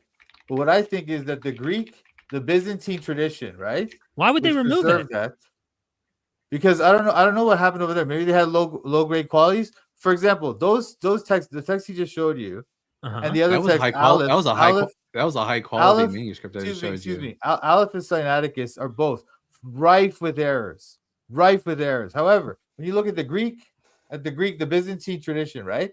Those manuscripts, they're like so pristinely copied, Derek. They have The errors, one I just showed you is pristinely copied, and it But- doesn't contain No, the it long isn't. ending. What was that? What was that? Sinaiticus? Was that Sinaiticus? What was it, Let's Bible see. guy? Let's take a look. What was the copy you just showed me? Was it I think Sinaiticus or not? that looked like it could have been, but I'm not sure if it's I'm not sure. If Anyway, but look, I do want to those say Alexandrian ones, man, they're full of errors. They're thousands of errors, dude. Whereas if you look at these Byzantine copies, right? They're pristinely copied. They have some errors. There are no errors in the Byzantine copy. I didn't say that. I did not say that. Do not put words in my mouth. Toronto, real quick, I want to look internally at chapter 16, and I really, if I'd have known this would have come up, I'd have done some brush up on some material here. But at the very beginning of this, in verse 2, very early on the first day of the week, he already gives you the time of the week, right? We know it's the first day of the week, okay? You scroll down, he is risen. They went and told no one, for they were afraid. Scholars have noticed this weird insertion. When Jesus rose early on the first day of the week, dude, you just said it was the first day of the week, like literally 7 verses earlier. You don't have to say it's the first day of the week again. And there are so many things in this 9 through 20 that critics, scholars, academics, when I say critics, I'm not talking about atheist agnostics. I'm talking about textual critics who know this material in Greek, have identified and said, this literally is an insertion added later with awareness of the book of Acts. It knows about the snakes and stuff that's going on. It's not anyways. This is important data because you just said like as if we don't have evidence to really suggest why this was inserted. No. What I'm saying to you, okay, look, even if you don't believe in the final ending, that 6 and 7 there, that ending, or 6, 7, and 8 there, implies the resurrection. You have the angel there saying that he's going to rise, that he's risen, etc. Right? Of course, it's saying his body's out of the tomb. This is Mark, not Paul. What he was saying earlier was that we're dealing with Pauline theology, which we don't know, and I don't really care at the end of the day if the body is understood to be physical or not physical in Paul. Personally, I'm just telling you my honest opinion. I do know that Steve Mason, James Tabor, other academics, brilliant, do think it's a pneumatic body. They do not think it's a physical body. They do think it's a transformed body. And so much so that even James Tabor thinks that the corpse could have been there and they would have still believed he rose from the dead because it was pneumatic, not about the flesh. However, Mark does have a body missing from the tomb. And so, yes, it's implied that he has an apotheosis. He has been taken up. He has gone up in some way, shape, or form. The fact that his body's missing in the Gospel of Mark. We don't read this material and walk away going, yeah, I'm convinced of it the same way I would read Apollonius or any other mythic claim. We were talking about earlier with Romulus ascending to heaven and an eyewitness who swears that they were actually visited by Romulus after he had gone up to heaven. I'm not moved by it. I get why Christians believe, but I feel like that you're doing apologetics for your I'm not. belief. Well, I mean, you always say that. You always try to like mind read me, dude. Well, I'm not trying to mind read you. I think it's important to make the point though, because you didn't. No, why is that important? I'm not mind reading. I'm not trying to mind read you. I'm just saying your evidence is not the strong. Okay, let me still man you then. Let me ask you then. Did you become a Christian because you just sat down and actually went, you know what? The empirical evidence seems to suggest this. You didn't have an emotional experience in a confirming your belief in Jesus? Well, actually, my journey to Christianity was fairly like logical. It was based on a logical assessment. You just of evidence. studied the Bible and that no experience. No, I didn't study the Bible. What I did was I was studying like science and why I don't believe science. I understand science certainly contradicts the Bible as it is right now, but yeah, because the Earth's not I would say that, for example, when we look at like metaphysics and the origin of everything, or the reason why there is a universe at all, the science has nothing to say, and that a necessary being seems to explain it better than science. And so, but the Bible, the science, excuse me, but the science does contradict the Bible on the shape of the Earth, correct? Of course, yeah, of course. That's not the point, though. No, well, the Bible doesn't really say the Earth is flat either. You know, it doesn't. Really it does. It does. No, it doesn't. So you're gonna go to the. Anyway, the Bible doesn't make. Anyway, that's ridiculous. We keep moving. They're changing the subject. I'm not. Look, I was trying to respond to your question. I was trying to respond to your question, and this guy keeps interrupting me. Yeah, well, right? I'm interrupting too, and you're interrupting too. We're all interrupting, but here's we're all the deal. Interrupting, but look, I'm reading your mind. You're claiming he's interrupting, but you're interrupting too. Come on. So everybody's guilty. Everybody's guilty. Now let's get somewhere with this. Why should me and Dalton become Christians? Yeah, because I'm trying to say, like, what you're trying to do when I'm trying to point out this like body of evidence. You're nitpicking, right? It's not. It's an extremely high claim you want us to buy, and also buy into the idea that there is a hell, there is a heaven. We have to base our whole life on this system that you believe in. That's a high standard. That if I said to you today, Toronto, I want you to believe this, and you go, well, what's the evidence? And I go, but before I give you the evidence, here's what you're going to have to do. You need to live your life like this. You need to change this kind of behavior. You need to in order to be this person, right? It's going to change all these things about your life. It's going to be a life-altering worldview I'm about to give you. You better have some damn good evidence to convince me that I really need to change what I believe, who I am, and how I behave and what I do. It needs to be really, really good, in my opinion, for me to be persuaded. Does that make sense? Yeah, there is good evidence though. This is what I'm saying to you. But you're like, I don't know, like the way you attack the evidence for the resurrection, right? You find out like these things, like contradictions. No, you don't. No, not contradictions. You don't find contradictions. I do find contradictions. We do find contradictions. And again, we've already gone down the road of contradictions. And again, when it comes to, for example, Paul, and when it comes to Paul in 1 Corinthians 15, we don't know anything about the nature of Jesus's appearance to people. As far as you and I know, it could just as well be that 500 Christians were sitting in a room praying and fasting, and they felt Jesus's presence with them, and thus Jesus appeared to them. You don't know anything about the 500. You don't know their names. You don't know when this happened. You don't know where this happened. You don't know in what manner Jesus appeared to them. All you have is this phrase that could be interpreted as simply the same way you would interpret like a Pentecostal movement where Jesus appears to people. No, I don't think you're right about that. Like, for example, in the Jewish world, that would have been very unusual to see some kind of resurrection claim. And then also, like, they thought of the resurrection as the end of time, you know? They didn't think of it as this. Well, they thought it was the end of time. The Christians of the first come on, century now you're just dude, no, we're not talking about. They thought they were living in the last days. Toronto. No, I'm not. No, Toronto. I'm not. You literally just said end of time, Toronto, and then Dalton's trying to talk, and you're cutting him off. No, because Yeah. he's trying to say, look, Here, they didn't Toronto. look. The What's he people trying to before they say? saw him, look, before they saw him, he's trying to say that early Christians believed that they were living at the end of They time. did. However, They did.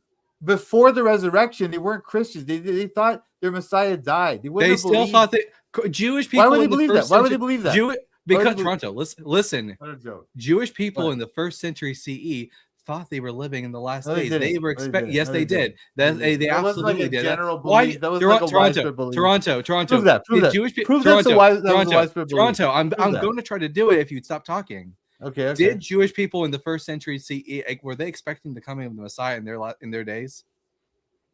Some? Sure, some. So, Okay. like the Pharisees, for example, they believed the Some. Messiah was coming Not in the all of last them. days. Not all of them. Not all of them. Not all of them. The Essenes, when we take a look at even from the Gospel's own perspective, they didn't know when it was going to happen, dude. They didn't think it was going to happen. the Essenes thought The the Essenes teacher of didn't know. righteousness. They didn't all think They it was going thought. to happen in their Okay, lifetime. Toronto. I got to get Yeah, my point out. Toronto. If you can't let Jesus him, man, Christ. he's gonna have to mute you. We don't want to have to do that, Toronto. We got to be able to. You got to let him get his point, and we can't interrupt, or it's no fun. And the viewers are complaining too, or the people in the comments are saying, "Hey, man, one point at a time. Let's allow this because look, we want to do this in the future too. This ain't the last time we're gonna have conversations." True, Go ahead, true. So what we see is that there are Jewish people in the first century. It doesn't matter how many, as long as there are Jews in the first century that believe in the last days. Early Christians, prior to becoming Christian, could have just belonged to that kind of sect of Judaism. Even from the Gospels, they're expecting the Messiah to come. They see John the Baptist and they ask, "Are you the Messiah?" They're expecting a Messiah to come. Judas the Galilean, people thought maybe he was the Messiah. That's why he did what he did. So Jesus, his followers think he's the Messiah. The Messiah is supposed to come in the last days. That's why even the author of the book of Hebrews says, in these last days, he has spoken to us through his son. So yes, they thought that the resurrection, that Jesus was just the first fruits of the resurrection, and the resurrection was in the last days, which they thought they were living in. Okay, I don't know. This is way off the topic, but the fact is, if they thought he died, they did not think he was the Messiah. They would not have had this idea of the Messiah is coming back at the end of the days are here, you know? So the whole idea that the end times thought in their head would have allowed them to believe in the resurrection is just like ridiculous. Like the resurrection idea, the resurrection of the Messiah alone and not all of the dead at the same time would have been completely alien to them. They wouldn't have thought of it that way. How do you know they did that? not think of it. Well, we How can do you see know it that? in the word. We can see it in the word. In the book, he repeatedly tells them he's going to rise from the dead. It says they don't understand. They don't believe him. John 20 verse 9 says that they did not know the scripture that he would rise from the dead. Mhm. They repeatedly the first century Jews but in reality though, you're talking about what the Gospels say. In reality though, what did Jewish people actually believe? Yeah. Why would we think that they would think that the Messiah would rise from the dead individually as opposed to the other resurrection? That might be why Christianity. What evidence do we have of that? I can actually make an argument from this. In fact, I recently talked to Dr. Richard Carrier about this, that there could have possibly been some Christians that would have understood Daniel chapter 12. Hold on. Toronto. No, Toronto. No, why? Wait. Toronto, after I'm done, you can make your point. As I was saying, I've spoken to Dr. Richard Carrier this last week, and I've shown that it's even a possibility that Jewish people reading Daniel chapter 12 could have understood the Michael figure rising to be a reference to the Messiah rising. And then what happens after that? Then you see the rest of the dead resurrected. It's quite possible for early Christians to read Daniel chapter 12 and think that this is justification for the Messiah rising first. Not only that, if Peter does have a bereavement hallucination where he sees Jesus standing before him, he has two options. He can either believe that Jesus is just a spirit and therefore God abandoned him to death, or cognitive dissonance. I'm seeing Jesus in this hallucination. God has vindicated him and raised him from the dead, and he's just the first of many. Okay, so what you're saying now is that it's possible that they did this. There's no evidence of this, but it's possible. It's possible. And you're trying to act as if that possibility is enough to just dismiss this whole body of evidence. Oh, and let me ask you something, Toronto. Interrupting. Let me ask you about your question you just brought up that I think is important. Is it possible that Nero really did rise from the dead? Nero? Yeah, Nero. Nero, the Emperor Nero. Nero Caesar. Oh, no, I don't think so. But okay, You what's your don't point? think What's it's your point? possible? There's some stories about that. Well, Historically, there were 3 imposters that literally got away with pretending to be Nero after he committed suicide. He they killed himself. pretended that they were him. They pretended they were him, and everyone believed he was alive. He rose from the dead. Nero Redivivus. It's a legend that he was alive. Did they have And an by the way, empty tomb? they didn't need one. They Well- had Nero, the guy himself, So impersonating they him. never checked his but tomb. They never many of checked his tomb. Jesus Okay. doesn't have an empty tomb, Toronto. Can you point Yeah, me to a right. tomb? Yeah, right. Can you point me to the empty tomb? Where is it? I don't know, but even his enemies are admitting it. The Jews. And No, others no. at the Where are his enemies admitting there's an empty tomb? Show me a Jewish source that says that there was an empty tomb. Celsus, the Jews in the Talmud, they say. Where in the Talmud? I don't know, when they talk about how he rose as a sorcerer or something. They don't deny the resurrection. They don't deny that. No, that they don't mention the resurrection at all in the Talmud. All they say about Jesus Well, in possibly Matthew- is that he was a sorcerer that led Israel astray, and that he was stoned to death and then hung up on a tree on the Passover. That's it. They don't say anything about empty tomb in the Talmud. Real quick, Mindwise, thank you for the super chat. As I they think talk about- Sagan, peace be upon him, Sure. said, extraordinary claims require extraordinary evidence. D&D, what a knockout combo. P.S. Dinner was good, I take. Fantastic, Mindwise. Thank you so much for helping out. The wife had an amazing birthday, and we appreciate the support. Thank you. Okay, he says extraordinary claims require extraordinary evidence. Well, in the evidence we have from ancient world events in the ancient world, there's nothing more extraordinary than the New Testament documents. Well, by that's why I far. brought up Nero. Because I wanted it's not even comparable. Who's ever heard of that? We never even heard of that. However, with What do you Jesus, mean? Well, Everyone's you heard of haven't it. heard Toronto. You You haven't didn't heard yeah, of it. you two who spend your whole lives trying to disprove the Bible, you've heard of it. I actually, No one else let has. me make a point here to disprove the Bible.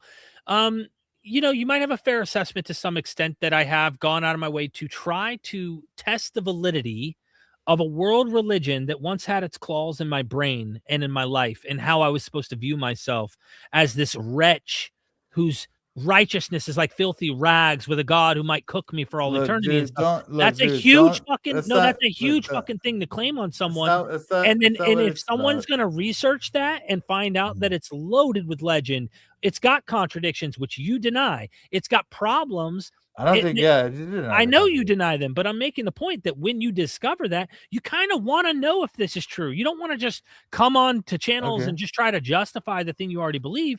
Like, I've changed my mind, Toronto. I was a full-blown absolute mythicist, okay? And I'm not knocking people who think that Jesus may not have existed, but I have changed my mind because I thought, you know what?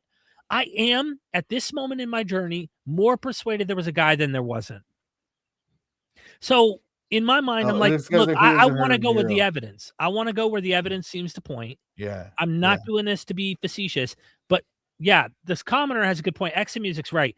If you don't know about the Nero Redivivus myth, you won't know what you're reading in the Apocalypse of John. No, There's a no, lot in no. Wait. First of all, no. That's a wild claim too. This is what I'm saying to you, Derek. You're But you taking don't this thing about Nero and trying to say that's how we should understand the Gospel of No, John. I'm not. That's No. wild. Gospel of John. Okay. I mean the resurrection. No, I mean, I'm talking about Revelation. the Apocalypse of John. Yeah. There are with the beast, literally the beast himself. Yeah. No, I get that. I get that whole argument. But that what you're You saying didn't now, even like, know about Nero though. The no, Nero no. You're going from the idea that he rose from the dead. I know who Nero was. You're saying Yeah, the but idea that he supposedly had these people who witnessed his risen body. All right, so that happened. Now you're saying that we need to use that to Nero analyze Redivivus was Revelation. so intense. This was such a serious claim in the ancient world that the empire itself was concerned that he literally was alive. People in the empire thought Okay, he was where that's the interesting. Parthians, their enemies, started to believe that Nero really was alive. He came back and that he was going to lead the Parthian Empire to destroy the Roman Empire. This was something that people believed.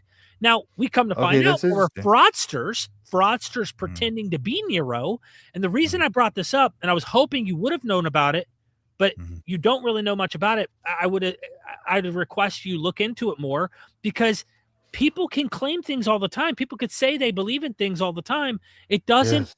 It doesn't mean they did. Is all I'm saying. This is my point. This is my point. This is my point, Derek. People did used to talk about other people rising from the dead all the time in the ancient world. And even people that were healers, people that were the sons of the god Apollonius, right? Apollonius of Tyre, right? But the thing is, Diana. the only or whatever he's from, but the people, nobody like has heard of those people except for people like us who know about the history. Who know about Toronto, that you're period. so average- what? The Hold on, popularity of the myth makes it more likely to be true. Wait, dude, could you please hold on a sec? Just hold on a sec. My point is this: none of those other events have entire biographies about the person written within 100 years. None of those other events have like these. Hold on a sec. Life Plutarch, of the what? Caesars. What? Plutarch? Yeah. Where's his Life of the Caesars? Written like 200 years later. And first of all, hold on a sec. Plutarch lived at the end of the 1st century. What do you mean? Is that right? Yeah, it's not 200 years. And if you're trying to bring up the Apollonius of Tyana's well, even that. Look at that. Let's look at Plutarch and the Caesars. Okay, Plutarch writes it 100 years or whatever after Caesar. Okay, he writes about them. Beginning of the 2nd century, like around the 110. Plutarch. But no, what I was saying. Well, we're talking about people who supposedly rose from the dead, and that their writings. What about people who ascended to heaven? Famous. Yeah, I know, but this is what I'm saying. The average person has never heard of those people, but Jesus, everyone's heard of. Why does that happen? And also, Toronto, hold on a second. Toronto. This is just because Christianity has spread throughout the whole world because of Constantine. Why? Because of Constantine. Well, yeah, but why does Constantine take up this religion? This is the thing. You're saying all these things. It was useful. It was just naturally. It was useful. It was useful. Yeah. Again, that's it. Yeah. That's your claim. And that's another debatable claim. So his mom was also a Christian too, just so you know. Like his mom was. So there's plenty of I know. common sense arguments to make why Constantine. And by the way, there's a debate even whether or not he was really solely devoted to Christianity. He may have still worshipped Sol Invictus and Christianity at the same time. Yeah, my point is though that religion of these Jews from this backwater of the Roman Empire takes over the empire. Right. What about these Arabs in the back? What about these Arabs in the backwater of Mecca, who take over the world within a century? Yeah. Like again, they're using the Christian mythos. They're basing it on that. The Christians are using the Jewish, and the Jewish are using the Mesopotamian mythos. I mean, but the Jews were like nothing. That's the thing. They were like this small little neither group were the there. Canaanites, but the Canaanites borrowed from Christians. No, wait, no. That's a whole other argument, dude. No, that's a fact. Literally, Yahweh. No, dude, come on, man. Now you're just Isaiah 27. Have you read the ball cycle? Look, I don't think it's borrowing. I think what they're doing is they're kind of like responding. Borrowing and reworking it is borrowing. I don't know. No, that's not the same thing, man. They're kind of like trying to polemicize against the right. You can't do that without using that prior work. You can't polemicize the material. Yeah, but that's not. It's not all. Yeah, but also, dude, it's not all. Yeah, but dependent, imagine the whole book of Isaiah. You're trying to say this one little section means that the book is dependent on the Canaanite religion. Oh no, there's lots of reasons to believe that. There's lots. Here, you guys don't understand how weak your arguments are. Like, okay, Toronto. What the hell? I'm so tired of the over talking. Come on. So there are tons of reasons for us to believe that the Israelites were just another group of Canaanites. So far, all we've got in this conversation is you believe in the resurrection because of the Gospels. Now, we have good reasons to think that the Gospels are mythic in nature. When they contradict each other they can't even agree on what day Jesus was crucified on. Then you have Paul's testimony. All that Paul says is that people appeared to him. Nothing about an empty tomb. It doesn't even corroborate with what the Gospels say. Is this really the best you have? And also the popularity of Christianity. Do you think that this is the best you have for why we should become Christians? Oh, sorry. Let me ask you guys this: what would convince you guys that you're wrong about all your claims about the NT? Different evidence than what we have right now. I would Different be evidence. What is that? What does that mean, Derek? like What does I that would mean? like It's not our better job to evidence. figure out. It's not our job to do your homework. It's your job to figure No, out. no, no. how You to should figure it have out. some kind of falsifiability. I do. No, I I do. don't. I have something I would What like do to you say. mean? What do you mean you don't? Let, What is your- let me Go ahead, let me go ahead, let go ahead. Dalton may have been wanting to say something that wasn't necessarily the conclusion you're probably about to draw. Here's the deal. I read the Gospels. If a son asks his father for some bread, will he give him a stone? Right? When you pray and ask Abba, Father in heaven, and you're asking for him to really do something, and it doesn't happen, and he's silent, you might ask, is he there? Okay, basic stuff like that. And when you read the stories of him countlessly involving himself in the natural world, not in the invisible outside space and time place that Christians have made him hide, because he's not here for us to see, test, observe, and actually experience in that way. You can experience them if you want inside in religious experience context. But he has actively, according to the revelation of these texts, inserted himself into human history in ways that he could easily do right now to falsify me and Dalton, and we would be forced to change our minds about this. And when we go, well, why doesn't he do that? Just all he'd have to do is do that. And you go, well, that's the mind of God. God has different plans. You don't want it to be true, whatever excuse it might be. And it's like, dude, there have been many situations in the Bible where non-believers are present, people who are not the believer of the God of Israel. The God of Israel has stepped in and done things. And it's really easy to change my mind. Like right now, something could happen right here behind the pool in my mother-in-law's house right now. She could be right here, right now on camera. And guess what? Man. I promise you, I would out-Christian you any day of the week if this shit was real and it happened and there was some way that it happened. I'd be like, no, Toronto, we got to make this serious, okay? I know. I'll tell you this. I'll tell you this, Can I Toronto. just respond Here's what. to- Here's an example of what you could do that would absolutely convince me of the veracity of Christianity. If you could have 50 individuals who documented have an illness, like it's medical documentation proving that they have an illness, and if you had a Christian who was able to pray for all of them and they were all healed, like on the spot, they were healed, Yeah, well, one after the other, that would Christianity doesn't even claim that that's a thing that could happen. The Bible doesn't say that. Did Jesus not do that? Did Jesus Jesus did say that? Jesus did say that. No, he did. No, he Jesus said these. Actually, Jesus said these works that I do, you will do. You will do greater works than these. He was talking to the 11. Are you not a disciple of Jesus? It ends He's at the clearly 11. talking to his 11. Huh? It ends at the 11.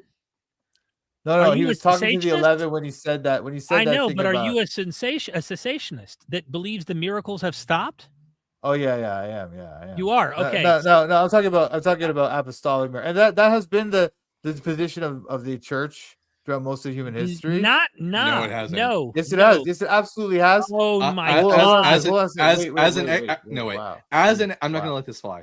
As an ex-Catholic, I know for a fact that throughout Catholic history, they have pointed to miracles being performed by saints. This has not been the majority view of Christians throughout history. Okay, can I talk? Can I talk now? And by the way, you can't I'm differentiating this from friendly thing here, Toronto. People can mute if they want. They can mute by paying. We could use the money. Just saying. So if they want to mute, and then Robin, pay up. Pay up, and we can mute TBS. So if you want to pay up, we'll mute them and we'll talk. But Valena, thank you so much for the super chat as well. By stat, if so many people saw him, it's not halluc, and I think they mean hallucination. Just be clear to Valena, no one is making the claim that the 500 simultaneously all hallucinated Jesus. All that's required to meet the requirement of 1 Corinthians 15 verse 6 is for 500 Christians to be gathered together and to simply feel his presence, as the Greek word ophthe has a large semantic range that includes not just visual sight but an inward perception as well. Yeah, anyway. again, that doesn't really explain 1 Corinthians 15, because doesn't explain why people like James and Paul would even see the risen Jesus. Like, why they're skeptics, right? They're not religious. There, we observer. don't know what led to Paul having his first in James. We don't know that James Exactly. was a skeptic. We don't. We don't know that James was a skeptic. That's a fact you get from the Gospels, and we don't. Me and Derek don't necessarily accept the Gospels as being historically accurate. On top of that, when it comes to Paul, we don't Toronto. On top of that, we don't know what sort of events led to Paul having his inward revelation. So we can't make any claim on that. And I would also he add tells to the that, story. just so when you say skeptic, I don't think they were anything like what me and Dalton are necessarily. I think they were already primed. Hold on, let me finish. I think they were already primed to believe in a resurrection, being Jews to begin with, and they were apocalyptic. So hear me out. So hear me out. If you're already primed to believe that in the last days a resurrection is supposed to take place, it's evident they were apocalyptic, then you're already primed to believe. You got to let me finish, dude. If not, everybody, $1 a minute. Mute him for $1 a minute. If you want to super chat, you can. I don't want to have to, but dude, if they want to super chat $1 a minute, we can silence TBS. So hear me out. They already had the belief of resurrection. They're not complete skeptics. They just did not believe that the Messiah was going to get killed, or that this particular idea of the Messiah. So they already were religious Jews who believed in God. They weren't atheists. That's not a skeptic, in my opinion. They might have been skeptical of that particular guy, but that's it. Okay, but they believed in a general resurrection, dude. Not one Messiah being resurrected. They didn't believe in that. Really? Have you read the Talmud? Have you read the Talmud? The Talmud is later, dude. We're not talking about that. We're talking about first century Jews. But does the Talmud not reflect what Jewish people in the Second Temple believe? No. Why would I think that? It doesn't. It doesn't. 2 minutes. You're muted. So this is another crazy claim. So here's the problem with Christians, and this is a message to all Christians out there: don't make claims about Judaism if you don't know jack shit about Judaism. I have practiced Catholicism and Judaism at different times in my life, which is why I'm able to make these claims. Yes, what we have in the Talmud, they're not just the beliefs about Jews had in the 4th century CE. The Talmud is reflecting beliefs that go back all the way to the 1st century BCE. That's why you have characters like Rabbi Hillel, Rabbi Shammai, in the Talmud. Rabbi Hillel and Rabbi Shammai, they weren't 4th century individuals. They existed in the 1st century CE. The Talmud talks about netilat yadayim, the washing of the hands. That's literally in the Gospels. They talk about the washing of the hands. So yes, the Talmud does reflect what Jewish people in the Second Temple did believe about messiahs and resurrection. So when we have, for example, in the Talmud, the Mashiach ben Yosef, who is a Messiah individual who is resurrected as an individual, that's something that's already present.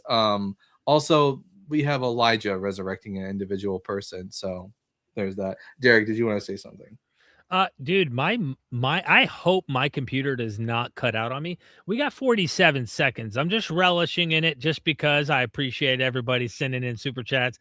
I think I think, and I've heard this before, that, well, they would have not believed in an individual who resurrected, that they came back from the dead. I would need to brush up on the scholars that I've read on this, who actually point out an interesting overlap between the Greco-Roman world and the Jews at the time. Hellenistic thought has penetrated the Jewish world.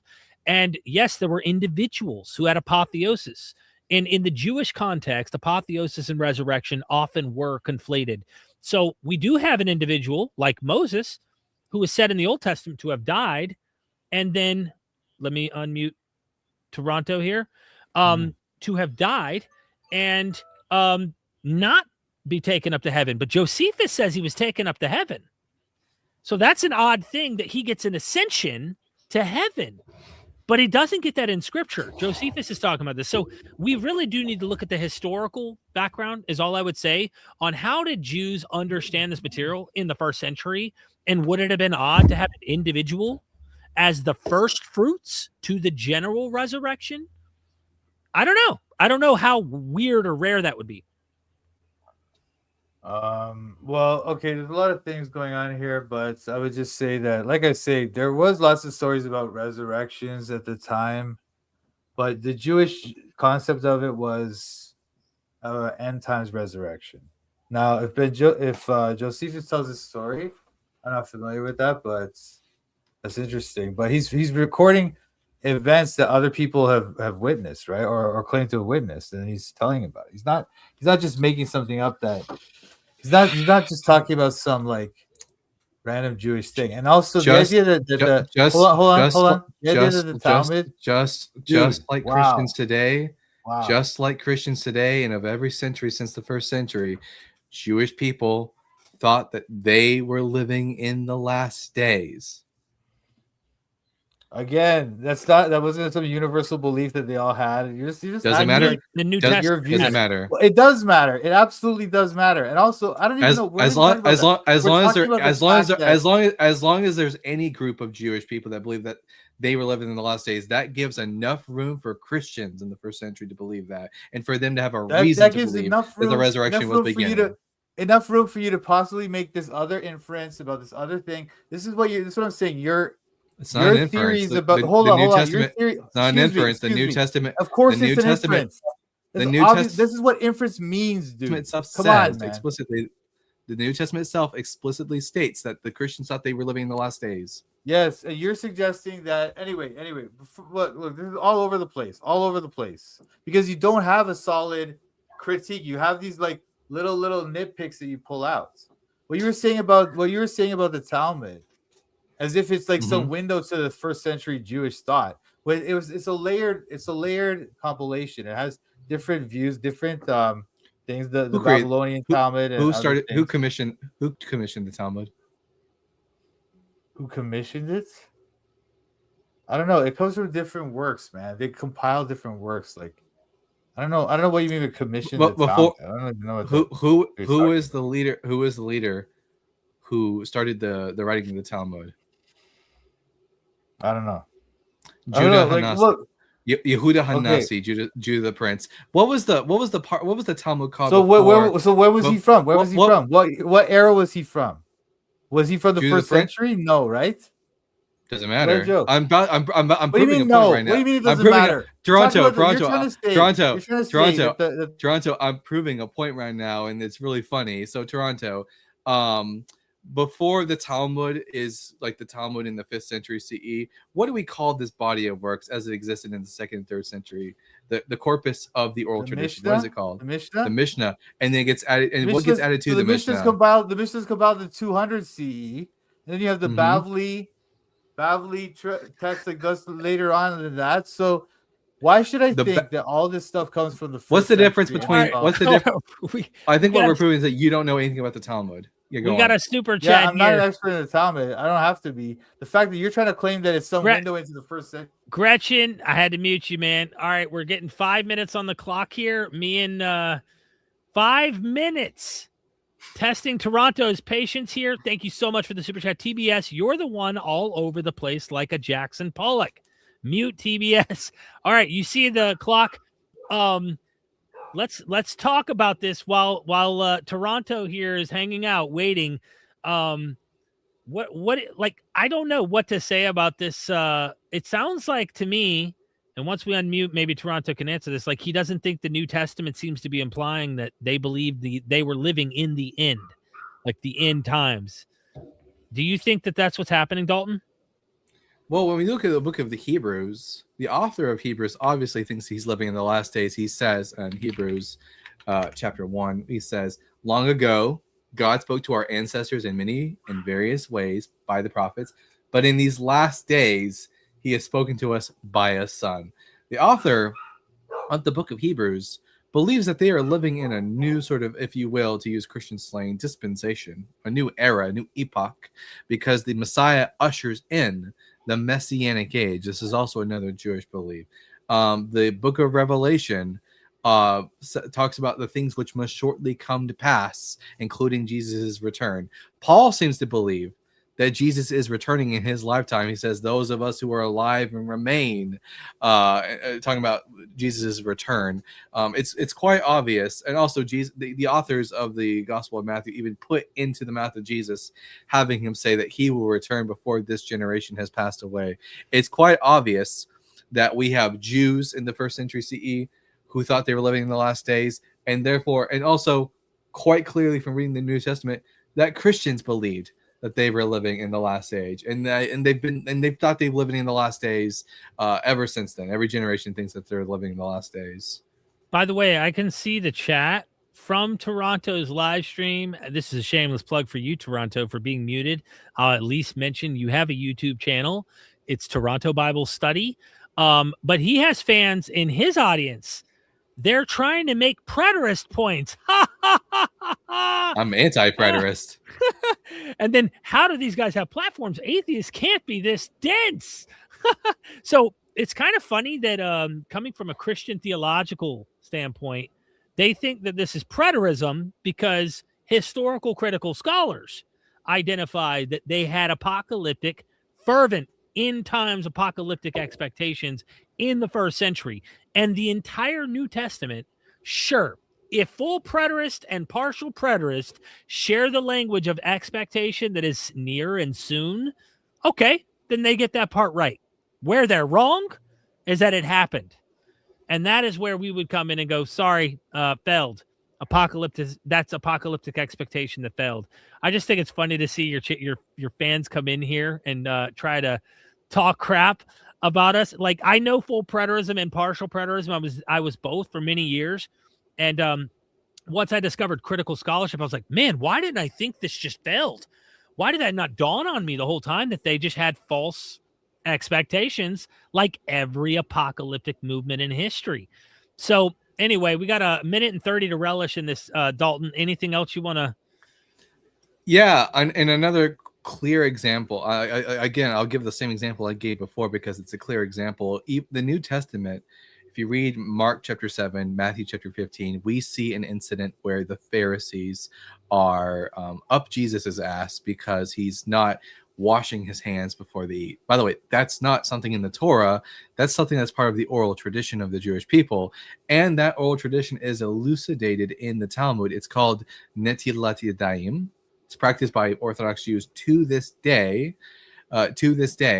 So yes, the Talmud does give us a track on what 1st century Jews would have believed, because the Talmud isn't like we're coming up with traditions and we're writing them down. The whole purpose of the Talmud is because we the Jews are now in the diaspora. We have been keeping these traditions orally all this time, but now we need to write them down because we're in diaspora. That's the whole purpose of the writing of the Mishnah and later the addition of the Gemara, whether the Babylonian Gemara or the Jerusalem Gemara. The whole purpose for the writing of the Talmud in the first place was because this has been an oral tradition that we have kept. The New Testament attests to the existence of this oral tradition, calling it the tradition of the elders. And the Talmud is just finally writing down the discourse. All right, I'm going to cut you out 33 seconds early.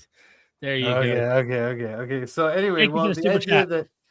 The idea that the Talmud is some window into 1st century thinking is just completely ridiculous. Okay, you'd have to make some other further evidentiary claims beyond that. All right, because the fact is the Talmud is made up of the Mishnah and the Bavli texts.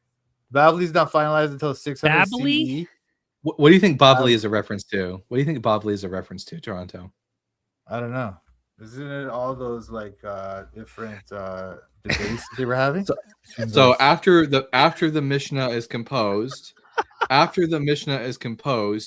you get you have groups of Jewish people in Palestine who have further commentary on the Mishnah, and then on top of that, you have Jews in the region of Babylon who have further commentary on the Mishnah. The Jewish commentary on the Mishnah that's in Palestine is called the Jerusalem Gemara, and the Gemara as it exists in Babylon is called the Babylonian or the Bavli Gemara. When added together, it gives you two different Talmuds: the Jerusalem Talmud and the Talmud Bavli.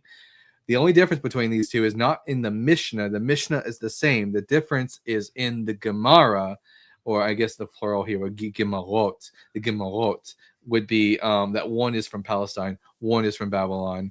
But my question to you, whenever it's time for you to become unmuted, is when do you? We have two figures that are mentioned in the Mishnah, and they are debating and doing discourse, and we have stories about them and their teachings. Those two individuals are called Hillel and Shammai. My question for you, when you unmute yourself, when you get unmuted, is when do you think that Shammai and Hillel lived? Because we do have their stories, we do have their teachings. In fact, one of the teachings that's quite popular from Hillel is the teaching that you shall love the Lord your God with all your heart, mind, soul, and strength, and you shall love your neighbor as yourself. These two teachings summarize the Torah, and the rest is commentary. Go and do it. So the question will be, when do you think these two individuals, Hillel and Shammai, lived? And I'm not going to distract from that question. I'm just going to say there's 18 seconds. I want to say thank you to all you out there super chatting and muting TBS when he's spewing BS. Okay, once you start talking, I'm not going to interrupt you, TBS. But if you want to mute, you can. $1 a minute. Taco gave me this idea. Okay. Oh, you're unmuted. Damn it. Okay. I'm not I'm muted, right? Okay. Go So ahead, Hillel is like, thank you, is like Alan, for the super 110. chat, by the way. Hillel's like 100 years after 100 years CE Common Era, and Shammai would have been around then, or maybe around 50 to 60 years Common Era. So You No. mean before Jesus. Shammai would have been wait. So you're right. Shammai would have been slightly before the Common Era, but Hillel would have been after, at least 100 years or so. No, they were contemporary. Shammai and Hillel lived at the same time. They were competing schools of thought in Judaism, and they both lived before. Their schools are already established by the time you get to the Jesus era. So like, if the Talmud is teaching, if the Talmud is giving us the teachings of Shammai and Hillel and Hillel were from the first century, conclusion, the Talmud gives us an eye into first century Jewish thought. No, but they're not. They can't really confirm that those quotes are accurate and everything. There's that even Jewish sources won't claim that those are the Holy Spirit inspired it. perfectly We'll just say accurate that. sources. Yeah, the same thing for the New Gospel. So you're just like, come on, man. Like, wait, are you trying to take this as a serious? You're trying to make some serious arguments about history, right? Your problem when I point out the problem. Hold on.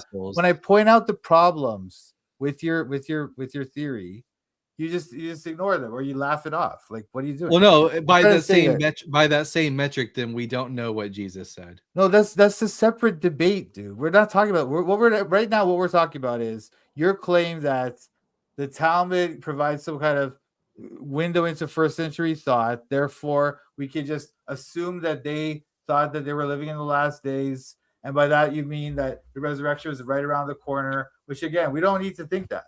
And your references to the New Testament were also weak too. Last days in the New Testament doesn't necessarily refer to the resurrection is right around the corner. When does the resurrection take place? Well, who knows? They're probably talking about their kind of already not yet theology, you know. And, does the resurrection not take place in the last days? Yeah, the last day doesn't mean it's happening tomorrow, though. That's what I'm saying to you. Yeah, it could happen next week. It could be 100 years. Or it could be 100 years or 1,000 years. Peter talks about how 1,000 years of the Lord is one day. Then the term "last days" doesn't have any meaning whatsoever. It's a meaningless phrase. He talked about last phrase. Days in Peter. He talked about Peter. And also, what I'm saying to you is the author of Second Peter, dude. Even you talk for so many minutes. Well, yeah. I just want to say that isn't actually Peter. Second Peter is not Peter. Oh, dude, come on, man.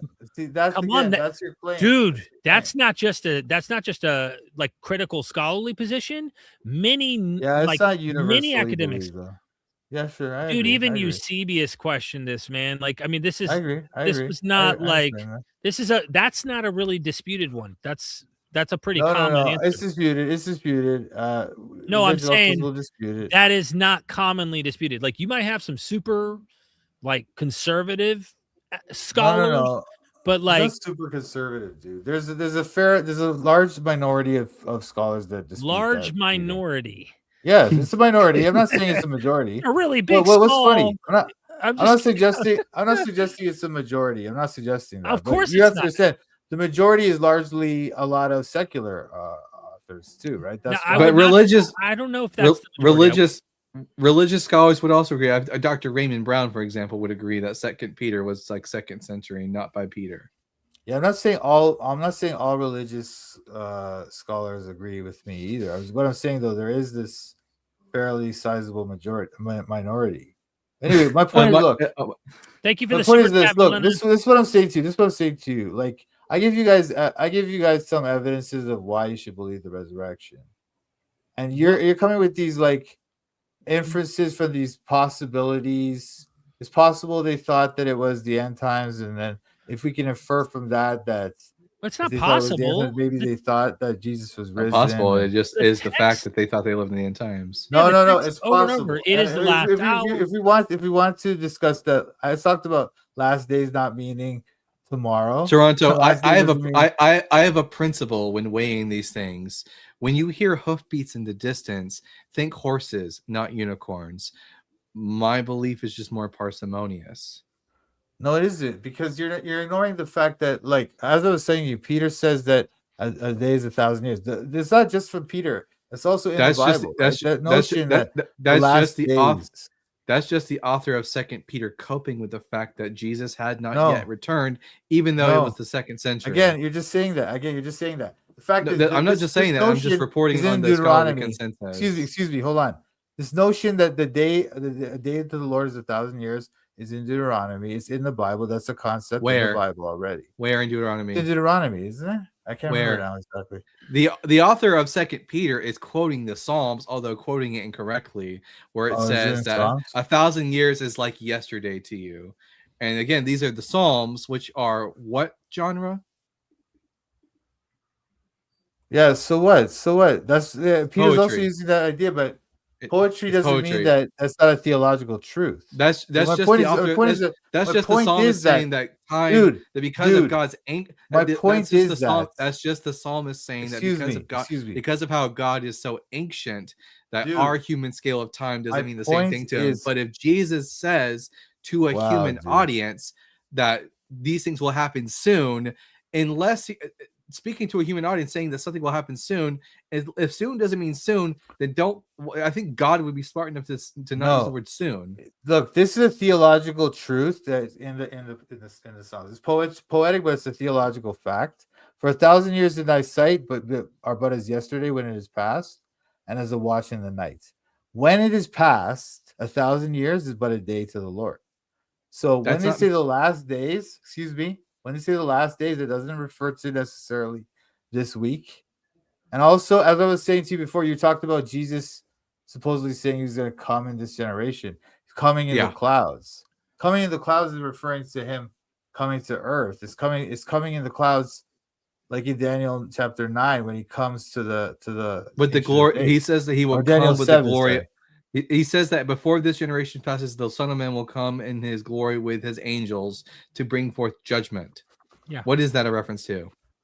That's a reference to a dual prophecy. What? Dual prophecy is the greatest Christian. What is The great- happening? Dual prophecy is a thing in the Bible, man. It's clearly a it's thing in the not. Bible. It's not. Well, it's not. I mean, it's a way for Christians to cope with the fact that the Bible doesn't say what it really says. You know, dual prophecy is a way of getting around the fact that the Hebrew Bible doesn't prophesy Jesus. But for the Son of Man, dual prophecy is clearly a thing in the Bible. Yes, Clearly, it's I know it's a thing in Christian theology to cope. it's a with thing in the Old problems of the Testament. Bible. Jews knew about it. Matthew no. Matthew chapter 16, verse 27. For the Son of Man is again, stop making claims about what Jewish people know. For the Son of Man is to come with his angels in the glory of his Father, Jewish people do and talk they will about and they will repay everyone for what has been done. What is that a reference to? the end times, but that's what I'm saying. There's a dual prophecy happening. No, it's not. Jesus is just saying that he is going to return and repay judgment against all of the No, you're just ignoring my argument. You're just like denying it based on nothing. No, you need Based to on give me no a good reason. you need to give me a good reason to believe that there's dual prophecy. here. I did. There's dual prophecy in the Bible, even in the OT. I The don't Jews knew about it. give me a good reason to think that dual prophecy is a valid mechanism for reading the Bible. Yeah, because for example, the day of the Lord concepts appears in the Bible all the time. But even Jews understood that it's also referring to this end times concept. And even Second Temple Jews would often talk about how like their idea of receiving the land back and stuff was really an end times concept, right? So the concept Where's of the dual prophecy where's the dual nature though? All I'm getting from that is that in the Hebrew Bible, it talks about the last days where the Jewish people will be gathered in, but there's nothing dual about that. No, because they'll say the day of the Lord, and it's referring to this historical thing, but it's also referring to this end times thing at the same time. That's what I'm talking No, about. it's simply referring to the judgment of God in the future. That's it. No. They often use the day of the Lord to refer to judgments in their time period. For example, like in I'm trying to think of a time. Maybe, or even look at Isaiah 61, where it talks about how there's about going how to be the judgments, about right? how the prophet, the author of the Trito Isaiah, brings about like freedom to those who are in captivity. That's just about and that then time period. No, it's about Jesus as well. And also the thing is, Jesus also closes the book. It's not about Jesus. That's just what the author of It the absolutely is Gospel of about Luke. Jesus. That's just the author, the claim of the author of the Gospel of Luke. Whenever I see first person pronouns in use, that means that it is the author referring to themselves. No, not necessarily. Like look at Isaiah 49. That's not the author referring to himself. What a joke. It is. It is. Isaiah 49. Isaiah 49:6 is the author referring to himself. What an absolute joke. Well, here, Isaiah 49. Isaiah 49. Isaiah what 49. An absolute joke. Listen to me, O coastlands. Pay attention, you peoples from far away. The Lord called me before I was born. This is the prophet talking. Yeah. While I was in my mother's womb, he named me. He made my mouth like a sharp sword. In the shadow of his hand, he hid me. He made me a polished arrow. In the quiver, he hid me away. He said to me, "You are my servant Israel, in whom I will be glorified." But why is he calling the prophet Israel? Why is he calling the prophet Israel? Why? The prophet's Jewish, no? No, he's not Israel though. What are you talking about, dude? Is the prophet not a member? Is the prophet? Yes. That's the job. No, he's not. Toronto. That's the job of here. You can just say "nuh all you want. I'm going to mute you and going to give an answer. You can just say "nuh all you want, but the job of the Jewish people, and maybe you would know this if you did more Bible study. Exodus chapter 19, verse 6, the job of the Jewish people is to be a kingdom of priests and a holy nation. Why are they called the kingdom of priests? What is the job of a priest, Toronto? The prophet is not doing that job. The prophet answer my question. Answer my question. When it says in Exodus chapter 19, I'm going to hold your feet to the fire in this. I'm not going to let you go. When it says in the book of Exodus that the Jewish people are a kingdom of priests and a holy nation, what does that mean? What is the job of a priest? Yeah, they're supposed to go out and tell everyone. That's the point is though, they didn't do that job. That's why he's picking. Are you making a claim that? Hold on a sec. Can I please answer the question? Dude, are you making the? You refuse to let me. Are you making the claim that unequivocally that the Jewish people all failed that mission? That there were no righteous Jews in Israel, like the prophet, who were doing God's work? Is that the claim? No, I never made that claim. No, I never made a claim at all. But that's fine. As a people group, they failed. That's why he's going to the Messiah. That's why Isaiah 49:6 is about the Messiah. It's not about the Messiah. It's about the prophet. No, it's about the servant. It's about the servant. Okay, the servant. The servant is Israel. No, the servant is not the Messiah. The servant is not Israel. I agree. The servant is not the Messiah. The servant is not. No, I didn't say that. The servant is not Israel because you can see in 49:6 that he's being told to restore Israel. The servant and Toronto. Israel. Toronto. Surely reading the New Testament, even reading the New Testament, like Romans chapter 9, you're familiar with the concept of the righteous remnant, no? Yeah. Okay, like for example, Elijah. Elijah's a member of the righteous remnant. Elijah was afraid that he was alone in this, Yeah, but God dude, that's assured not referring to a righteous remnant, Toronto. dude. Yeah. We later read. Here, let's break down the words. What is a remnant, Toronto? What is a remnant? Ridiculous, dude. This is ridiculous. What is a remnant? We read about the servant later. He's gonna here. Maybe I need to meet you again so you can hear the question this time. What is a remnant? What does that word mean?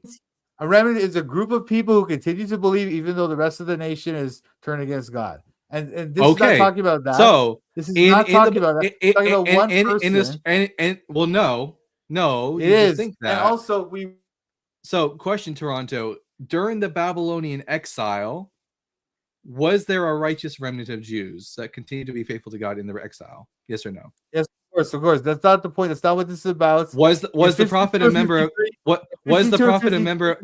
Was the prophet a member of that righteous remnant? This is ridiculous. This is ridiculous. Out of context.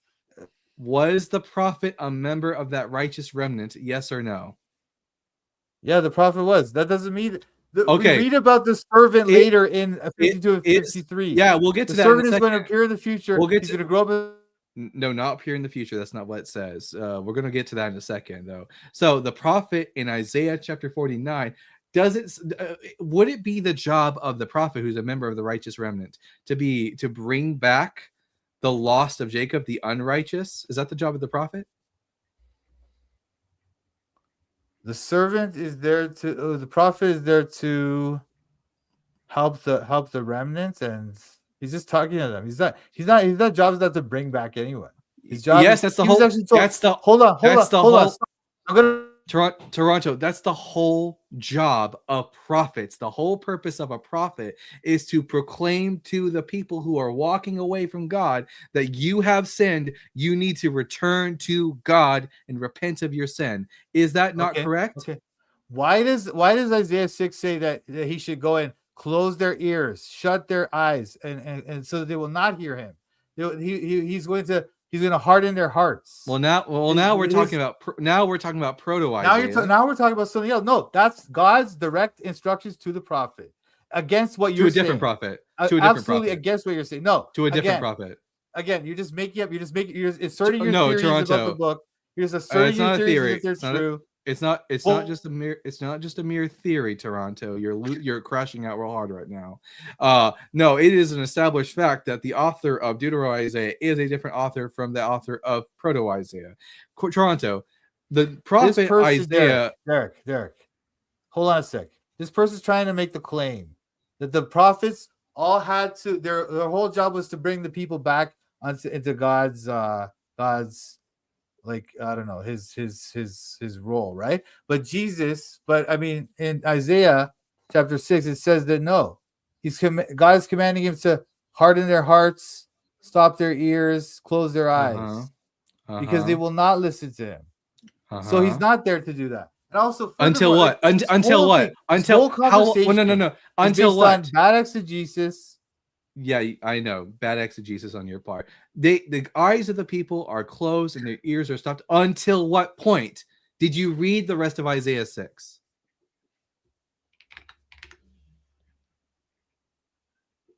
Oh, sorry. He's muted. Real quick, Alan, thank you for the super chat. Dalton, should it be servant or slave? So the cities be wasted without inhabitants. Eved is it's the slave of Yahweh. So Isaiah chapter 6 talks about how make the mind of the people dull and stop their ears until what? Because it tells you a cutoff. The cities be wasted without inhabitant, the houses without man, the land utterly desolate. My point is just that. When did that happen? To bring the people back. When did that happen? When did that happen? It happens when it happens. But the point is, though, he's not there to. What an answer! The point what is, an answer! The point is, no, I'm not going to let you get off. I know you. So can I jump in here, Dalton, just to make this point? Because you might hate me, some of you. I have a soft spot for Toronto. Okay, as much as I think he does a lot of bullshitting. Okay, part of TBS. I do enjoy having these exchanges, but I don't think Toronto's understanding what Dalton's trying to do is anchor these texts in their historical setting. This should not be that hard for you to wrap your mind around, Toronto, because you literally said when we brought up Matthew or the other text about him coming in judgment, and you went dual fulfillment.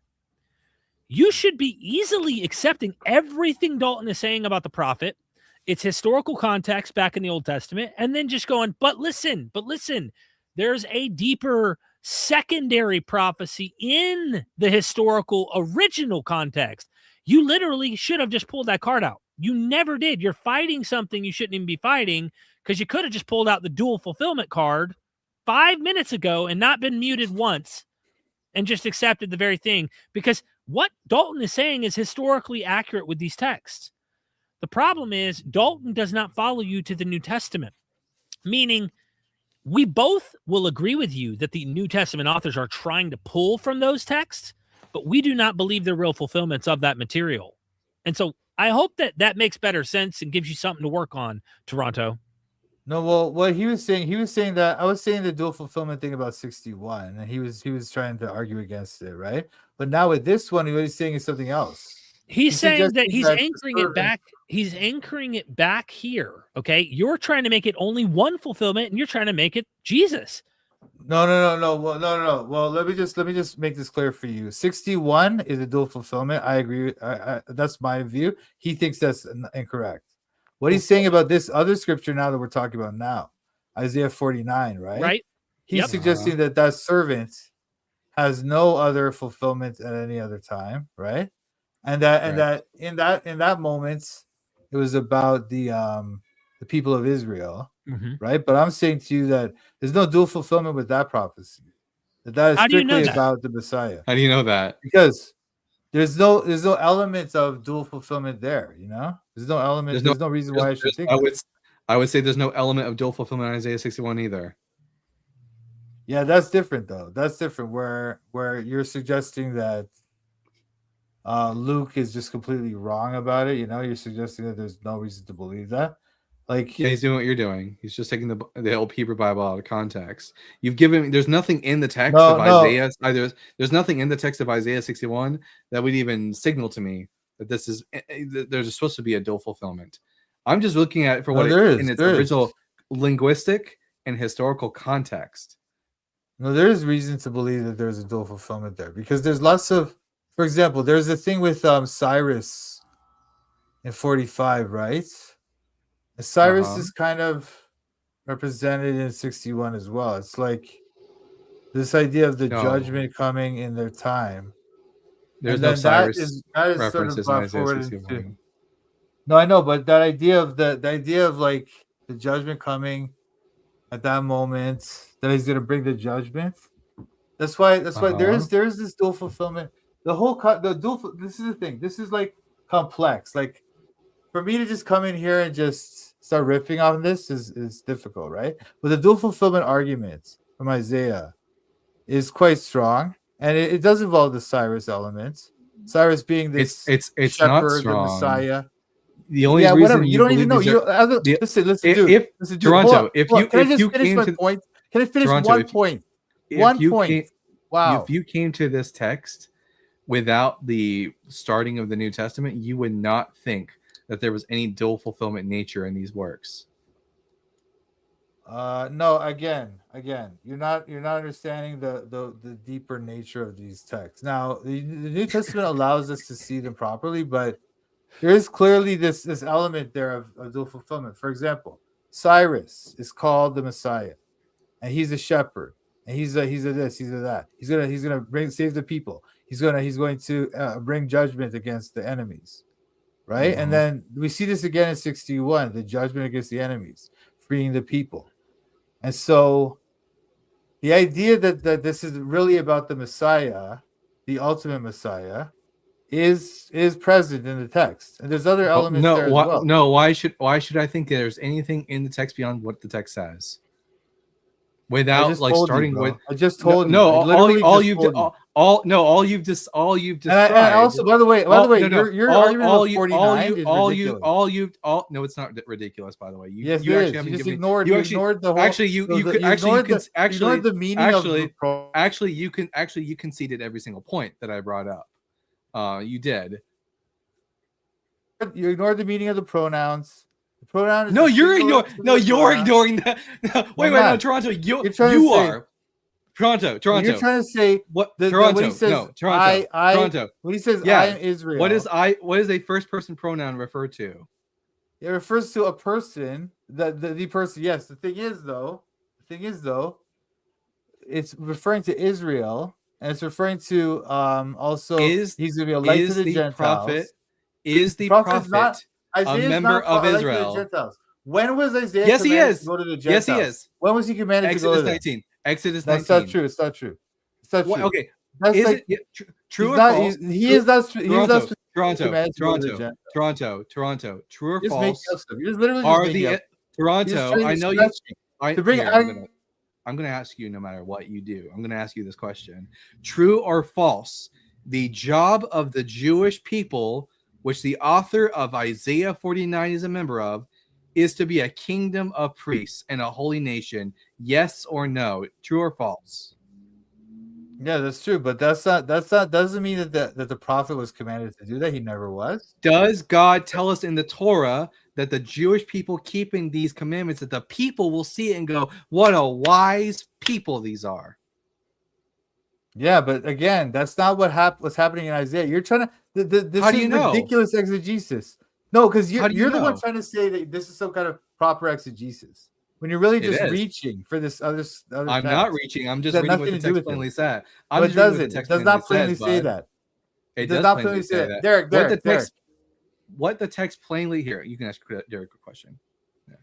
Yeah, Derek, you're gonna do a video on Isaiah 49 or about the suffering servant and Isaiah 53. Isaiah 53 specifically, but I can address Isaiah 49. But So again, this is all be what this is about. This is, I know, and that's why I'm not really showing too many of my cards here. But at the end of the day, I do agree with Dalton on this, and I understand why later Christians look back and go, "Oh, let me find things in the scriptures." The same way he was bringing up earlier about the rising, you find this in the Hebrew scriptures, right, or the Septuagint, because they're using the Greek Septuagint. To come up with ideas for Jesus' resurrection. They're searching the scriptures and believing they're finding these messages in scriptures. So I think it's anachronistic, and it isn't actually taking into the account that you're looking at a text that is written back here, expecting a Messiah back here. The last caller, did you watch the guy the same day you called in, the guy that was at Speaker's Corner that was bringing up Isaiah 48? Do you remember that call? I did a little clip of it. I did one with you and I did one with him. Okay. Do you remember? I know you saw the one I did on you. You don't remember that guy? Yeah. I don't remember that. No. Okay. Well, I asked him, who is the one whom the Lord loved? And like, he could never answer it. And he was trying to gaslight us and do all sorts of BS. And then finally, like, I don't know what happened. What happened, Dalton? Did he hang up or did we have to like boot him? I can't remember. Do you remember? I think he ran.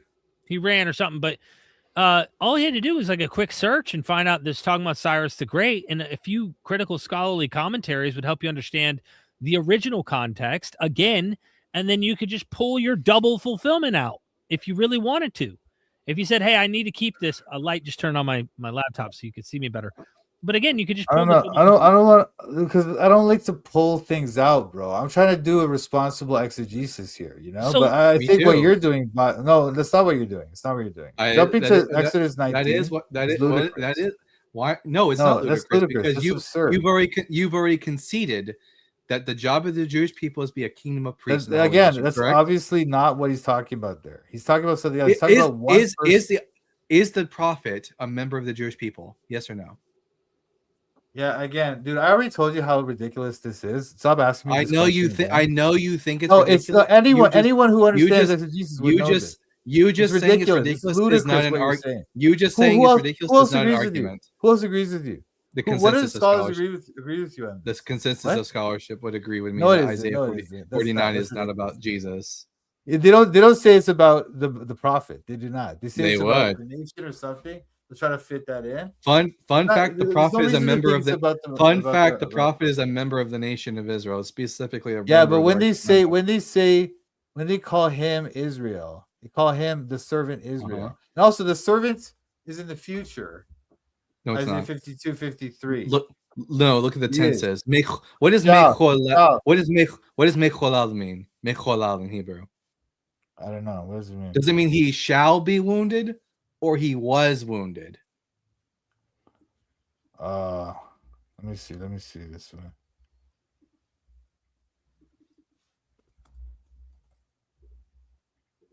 He shall grow up. Well, you know, the thing is, like, sometimes the prophecies have this kind of play with the tenses, right? But they do see he shall grow up. He shall grow up before him as a tender Whoa! plant. What translation are you looking at right now? King James. That King might be the James. problem. Yeah, for he grew up. He grew up like a young plant. Oh yeah. The Well, Hebrew- still, that's just because no. He grew No, up. no. It already happened. That's also a known fact in Hebrew prophecy that they do that. They play. It's not a known fact. That's an It is apologetic. 100% a known fact. No, you can 100% a known fact. you prove who to me? Who's Isaiah 53 about? Who's it about? It's the same. It's the righteous remnant of Israel. Same person, same group. Why would the righteous remnant? It's talking about a single person. A single person. Actually, Israel, how many times have the prophets spoke of Israel as an individual? The collective group of Israel is spoken as an individual. He marries her. She is his bride as an individual often, sometimes is identified as a male individually.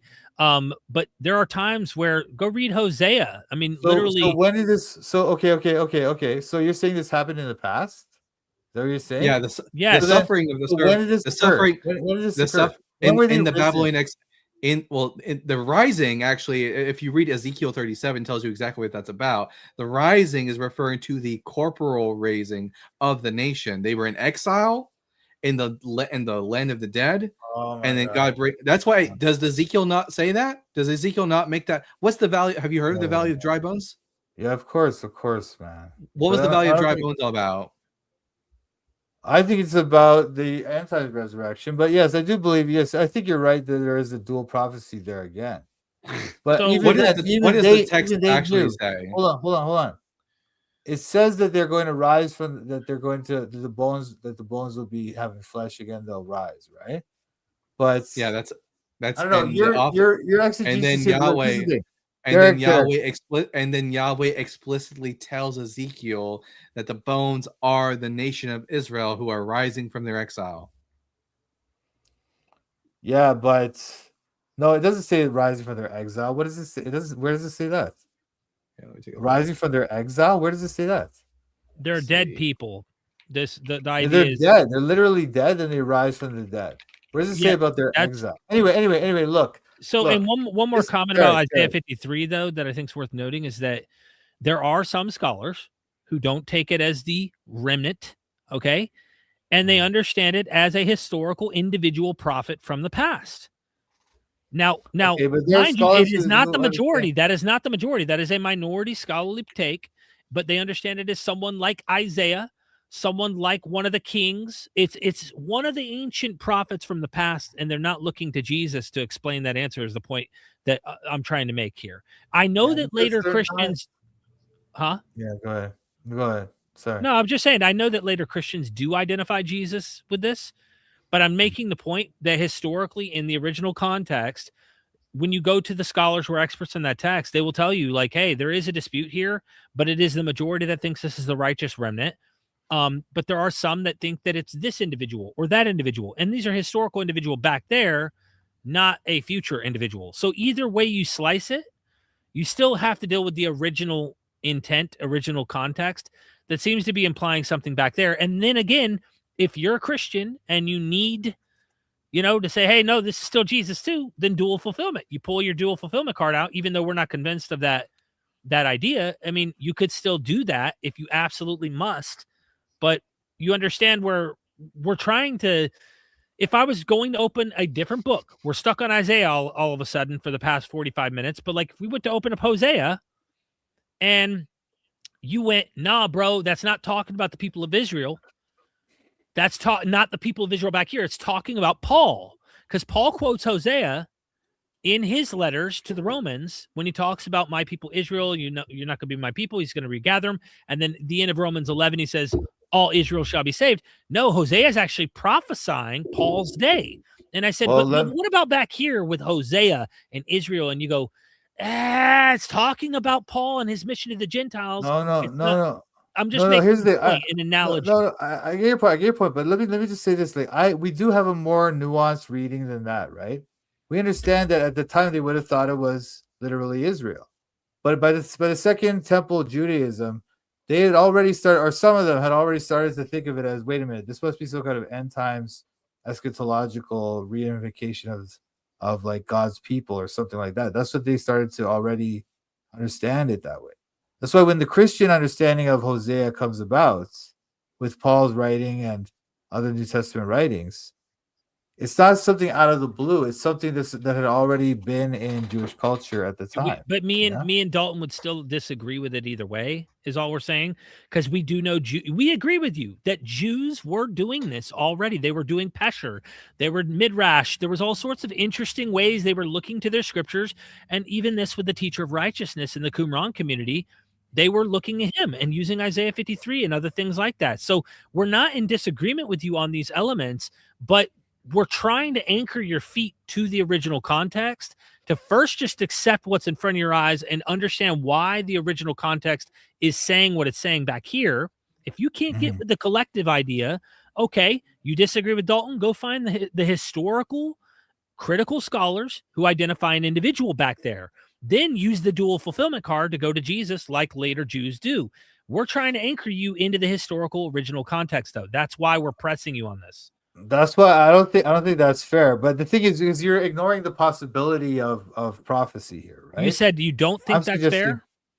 I don't think it's good to try to come up with some kind of dual fulfillment thing with 49. Okay, then let me ask you this. Let's say you were convinced, hypothetically, you were convinced that Dalton was right. You found out, you know what? Actually, I do think there's a righteous remnant in Daniel. You see it.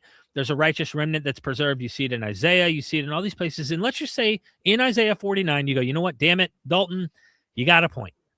All right.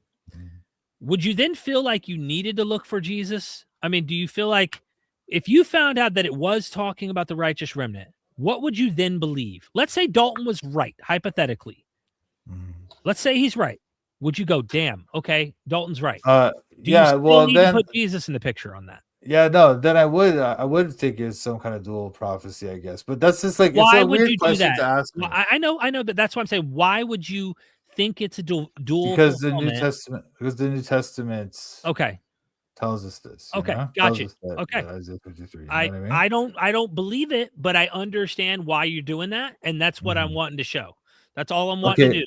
But what I'm trying to say is there's evidence even in the text, right? That I was trying to point out that Isaiah 49:3 talks about like the servant is Israel, an individual representing Israel. But then later he's said to be the one who has to save Israel or has to restore them. So it's like you can see this one individual is being put into these two roles, right? So that's why I don't think it's the nation. Now he was saying that it's the prophet. I know, I get it. But why I don't think it's the prophet is because the Isaiah 52 and 53 shows us that there's this innocent person suffering for others. Why is Isaiah innocent? Isaiah 53 refers to the suffering servant as a they in the plural at one point in the text. At one point, not at all points. Most points he's an individual. And also it's like, well, wait a minute. He's innocent. And they are not. So right? so is the righteous remnant. The righteous remnant are innocent. Yeah. No, they're not. They're not innocent. Yes, they are. Why would I think that? They haven't bent the knee to, they're like, it's like the righteous remnant in Elijah's day. Were they guilty of idol worship? Yeah, but they're still not innocent. They still have transgressions. It's a known fact, right? That doesn't matter to a Jewish audience. It doesn't matter if you've committed some sins in the past. As long as you're actively pursuing Yahweh, then you're considered righteous from the eyes of the Hebrew Bible. No. Not in that perfect way like this, like the servant. That's not a requirement from the Hebrew Bible. Hey, I think it is. Was Job, like innocent, or was he guilty according to you? He's guilty, man. He's guilty. Why That's does why- the that's why Bible call him God- blameless and upright? It does not Because say that's he's guilty just- at all. He's completely that's- innocent. No, that's not. No, that's not true. And that's why God Job, kind of reprimands Job 1. him. Can you pull up Job 1:1? I know. I've seen. Yes, Yeah, of course. Yeah. It says he's perfect and righteous. Same with Yeah. Zechariah. Yeah, Zechariah that is said to sounds be like Christian theology of like, no, dude. original No, bro. sin stuff you're putting into No, this. it's not. It's not even, dude. Like, So that's why, could the- that's why he's so could the righteous remnant not be considered blameless and upright? yeah, but those people are still not they're not like it's just like look, Job is later considered to be he's like upbraided by God severely, right? In chapters 38, 39. And then if you look at other examples of people like Zechariah and Elizabeth, John's parents, they were also referred to as righteous and walking in the ways of the Lord, blameless. Why do you okay? think the Catholics But- literally identify Mary as blameless and sinless? Catholics literally Well- have an entire tradition built on this idea that she had no sin. That's why she was able to birth the Messiah or Christ. Yeah, but that's not in the Bible, though. That's I not in the Bible. That's their understand. tradition. She was upright, though, but the tradition develops this idea. The reason that development even took place is this idea that Dalton's talking about. What idea is he's talking about some idea from ancient Jewish thought, not Christian theology. He's talking about some idea. Well, we are talking about the Hebrew Bible right now. Yeah. Yeah, so you're suggesting that there were people in the Hebrew Bible who were considered sinless, like Yes. the servant. Yes. Isaiah They were 53. blameless. I'm saying, Blameless. Yeah. I'm saying that they really weren't, because as I was saying to you, Job was reprimanded So heavily. you disagree by God. with the scriptures? No, I'm just saying it refers to him as blameless because he follows the path of the Lord as much as he can, but he's not truly innocent without sin. like What's the he guilty servant of? did. He's back talking God in the book and stuff, you know. That's why God reprimands him so hard in chapter 38 and 39, right? He does get reprimanded pretty hard. And so does Zacharias. Zacharias Here, is struck dumb. I'm gonna read you a passage from Isaiah 53. I'm gonna read you a passage from Zephaniah after that. I want you to notice the similarity in the language. Isaiah 53 verse 9. They made his grave with the wicked and his tomb with the rich, although he had done no violence and there was no deceit in his mouth. Take note of that phrase. He had done no violence and there was no deceit in his mouth. Now, when I go to Zephaniah chapter 3, you want to know what it says about the righteous remnant? It says, they shall seek refuge in the name of the Lord, the remnant of Israel. They shall do no wrong and utter no lies, nor shall a deceitful tongue be found in their mouths. The same exact language is being used to refer to the righteous remnant in Zephaniah 3:13. It's the same thing. Context. Done no violence and no deceit in their different. mouth. It's totally different context. Like they're talking about different issues. Like you're just The mixing context. This is the terrible context. exegesis again. The context. You Terrible can keep exegesis. saying Toronto. You can just keep saying it's terrible exegesis because you disagree with it, but that's not an argument. The fact of the matter is No. the context. The It is. context. The context You're of Isaiah just jumping 53. from one The context to another. context. The context of Isaiah 53 is repeatedly, time after time after time after time, the servant is repeatedly referred to as Israel, and even Isaiah 53 refers to the servant in the plural. A singular Yeah, person. one time, is not- you can't- again. Yeah, that one Not time. in the whole, completely not in the whole text. can in Hebrew And also, language, can- you're ignoring what I Toronto, said about Isaiah 49. Toronto, in the Hebrew language, can a singular person be referred to as a they? Sometimes, yeah, I'm sure. Show me one Uh, example in the scriptures where a singular individual can be referred to as a they. That's I not don't, how Hebrew grammar look, works. dude, I don't know what you're trying to do. Well, he's Like, trying to clearly he's referred to he's- as a singular person, right? Numerous times. And Well, what and as a Right? plural. You want to know what So, he's so trying then, to do? He's why? trying to Which get one you to takes see. precedence? So, sorry, Derek. Sorry. What He's trying to get you to see that this righteous remnant is being discussed. The context. That's what he's trying to get you to see. in Isaiah 53. In the No, passages no, you he's just no, quoted, first he was saying- specific. No, he doesn't know what he's saying. Zephaniah- Whoa! I don't know what I'm he's saying- saying. Here, yes, Toronto, what time he's saying- Toronto, What time he's saying the Toronto. righteous remnant, and what- another time he's saying it's the Toronto, prophet. I Is don't the know what servant I'm the saying. prophet? Toronto, Is the servant Toronto, the do you- prophet, or is it Toronto, the servant the Toronto, righteous remnant? shut up.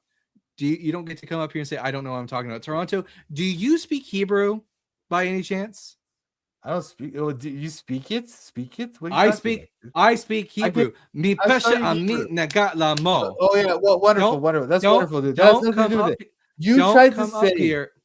Don't come up here and say you don't know what you're talking about when you don't speak Hebrew. I didn't say, I didn't say, you I didn't demonstrated say you in don't this know what you're talking about. What? you did say that, and you demonstrated time after time after time in this conversation. You don't know jack shit about Judaism or the Jewish people, and No, quite no, I frankly, never about what demonstrated the anything Hebrew like even that. says. You're overclaiming all the time. I'm just trying to say because I don't agree with your overclaims that I You've don't given know my anything. you've And given by the way, me by and the my way, by audience the way, no. I never You've said you given don't know. you, Hold on you, a second.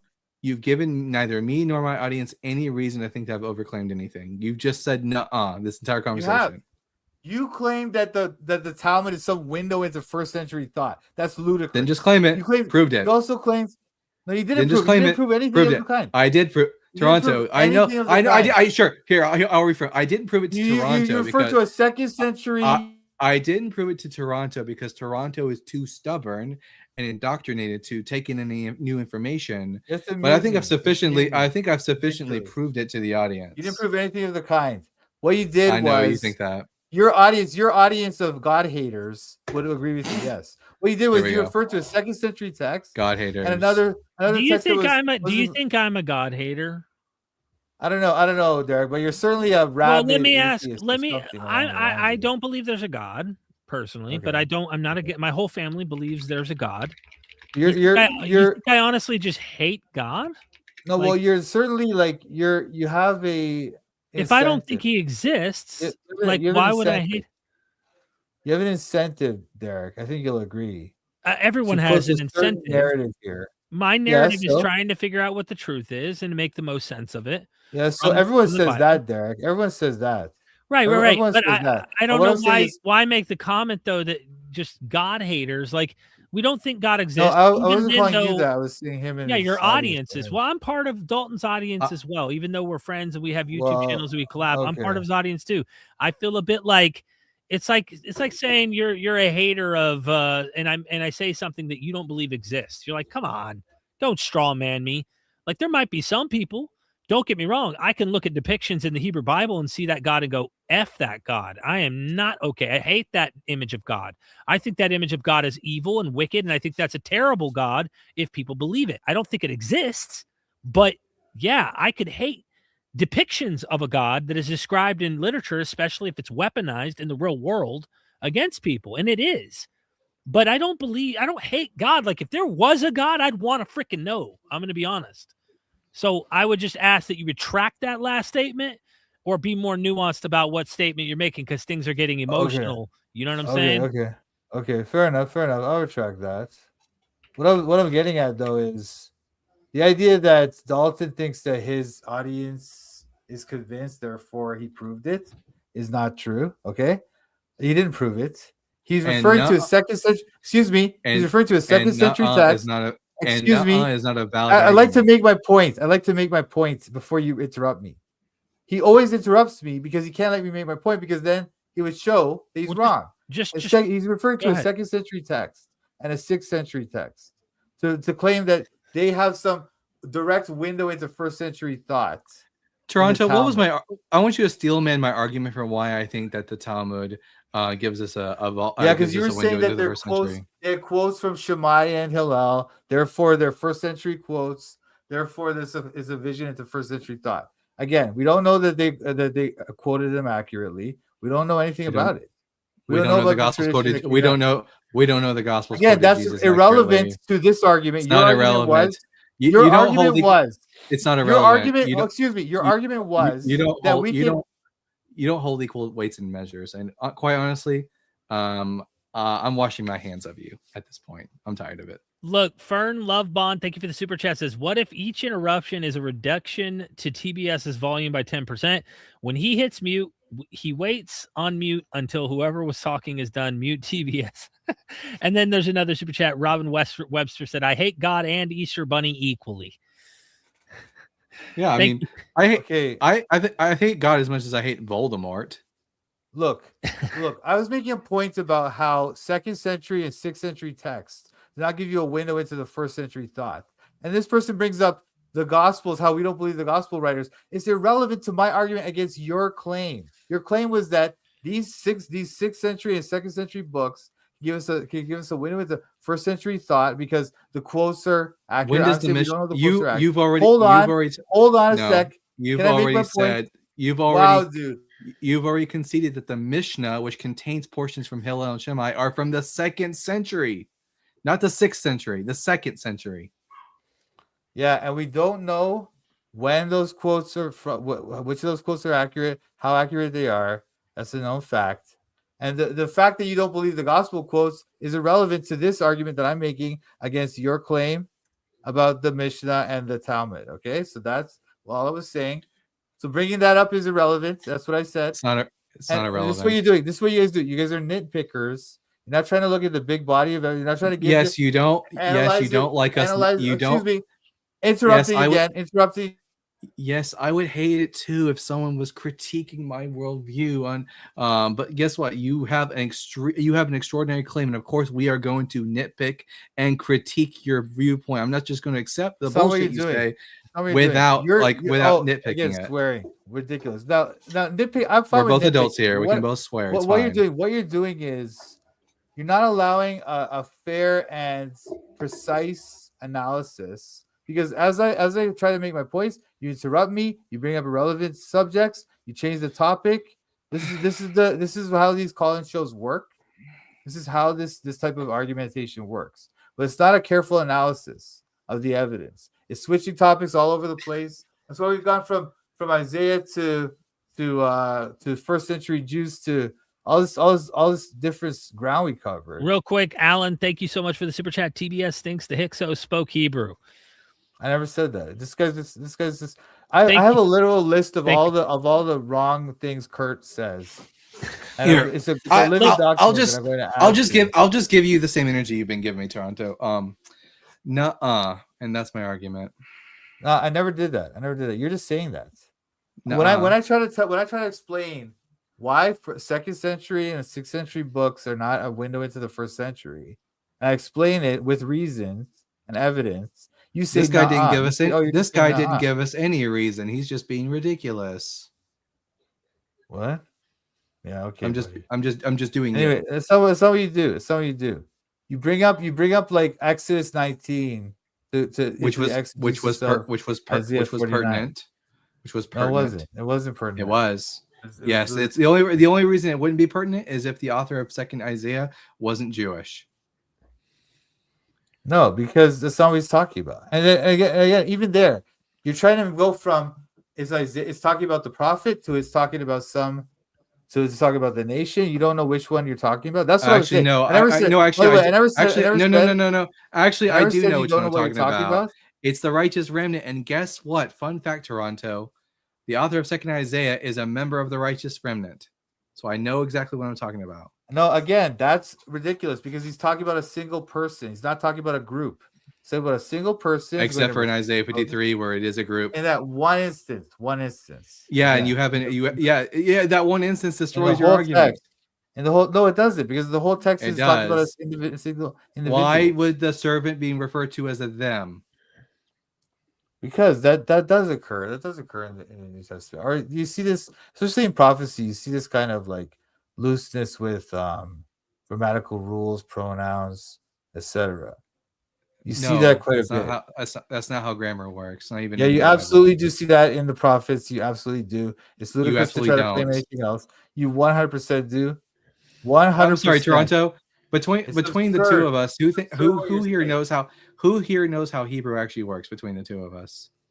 I don't know. I've taken 2 years of Hebrew in seminary, so I don't know why you think you're so expert. I don't think you're some super expert in Hebrew. I seem to know it better than you do, which is crazy. Yeah. Okay. The fact that sounds like you wasted your money, bud. It doesn't mean anything. I don't work with the Hebrew that much, but I understand the grammar. You really should. I understand, especially you don't understand the grammar. Show me one valid instance when the plural they is being used to refer to a singular individual. I can't think of one off the top of my head, but that doesn't disprove my argument. Hold on. It does occur that you have this change of grammar, tense, number, and these type of grammatical issues are often switched around. I'm gonna try to look one up, but anyway, look, my point is, what I came on here, my point was just to show you that there's good reasons to believe Jesus is the Son of God. And I wish we could have heard some of those.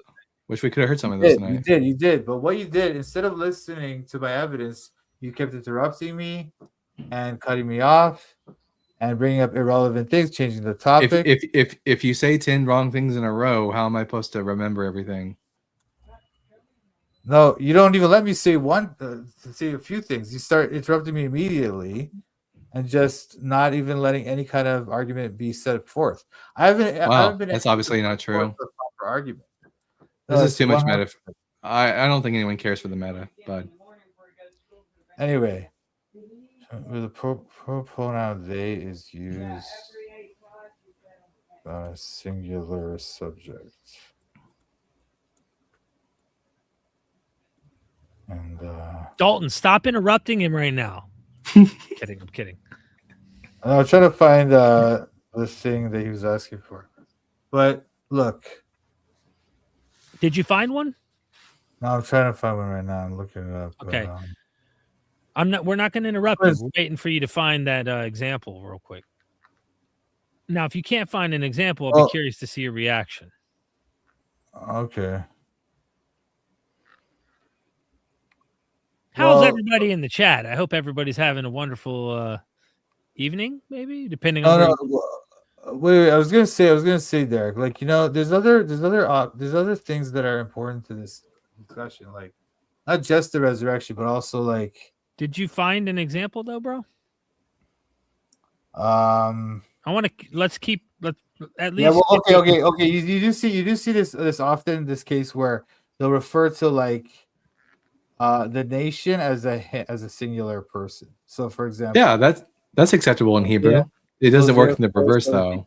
The point is the reverse. Yes, that's what Dalton's trying to point out, that you do not find they being used for an individual in the Hebrew. You will find a collective group being called the singular, but you don't get the reverse. Is the point? Now in English that might work. We've been using the singular they them since the 1300s, but biblical Hebrew, you can refer to a collective as a he, but you never see, there are no examples in Hebrew Bible of a singular person being referred to as a they or a them. While you're looking, Gretchen Z Boots, thank you for the super chat. Apologists are funny. Their made-up God is the worst communicator in history, yet they somehow manage to be worse communicators than God. Gretchen's out here burning you, Toronto. You gonna let Gretchen do that to you? Dang.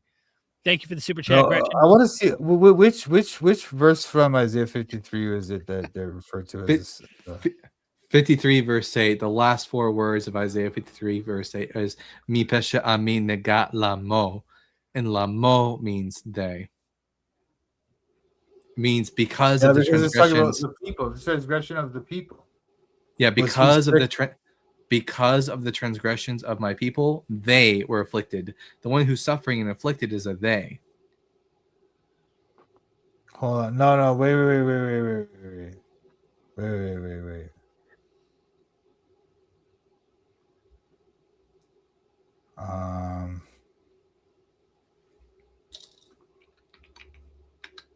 Again, thank you, Gretchen, for the super.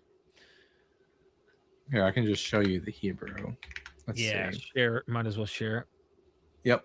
So, before we get to Isaiah 53 verse 8, I'm just going to make sure that you are going to be honest with us. So I'm going to show you some other verse examples. Psalm 2 verse 4 and Psalm 99 verse 7. Just to confirm. So Psalm chapter 2. Yeah, I'm about to. Yeah. Oh, okay. Psalm chapter 2 verse 4 says, Yoshev b'shemayim yitzchach, he who sits in heaven laughs. Adonai yilag lamo, the Lord derides them. You agree that this is what that says? Pardon me, sorry, I was looking at something else. Psalm 2 4 says, he who sits in heaven laughs. the Lord mocks them or derides them. You agree that that's what that means?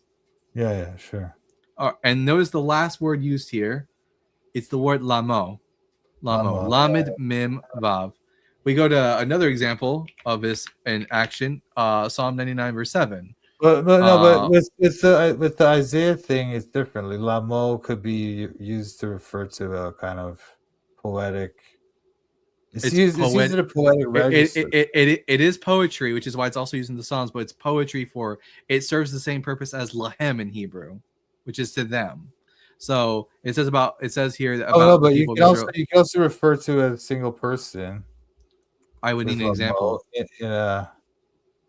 Well, that's what I'm saying to you. Like this could be seen that way, like a poetic register. No, it's poetic for sure.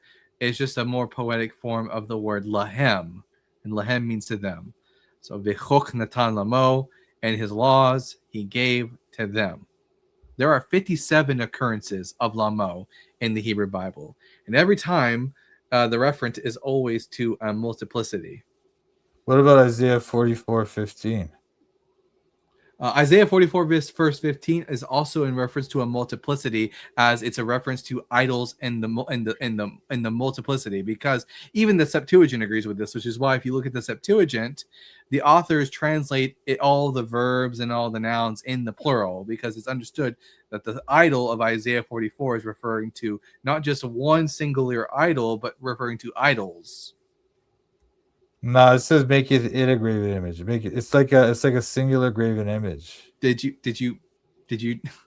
not hear what I just said? Yeah, I don't care what the Septuagint says, man. It's the Greek, the Hebrew is talking about. Why did the Jewish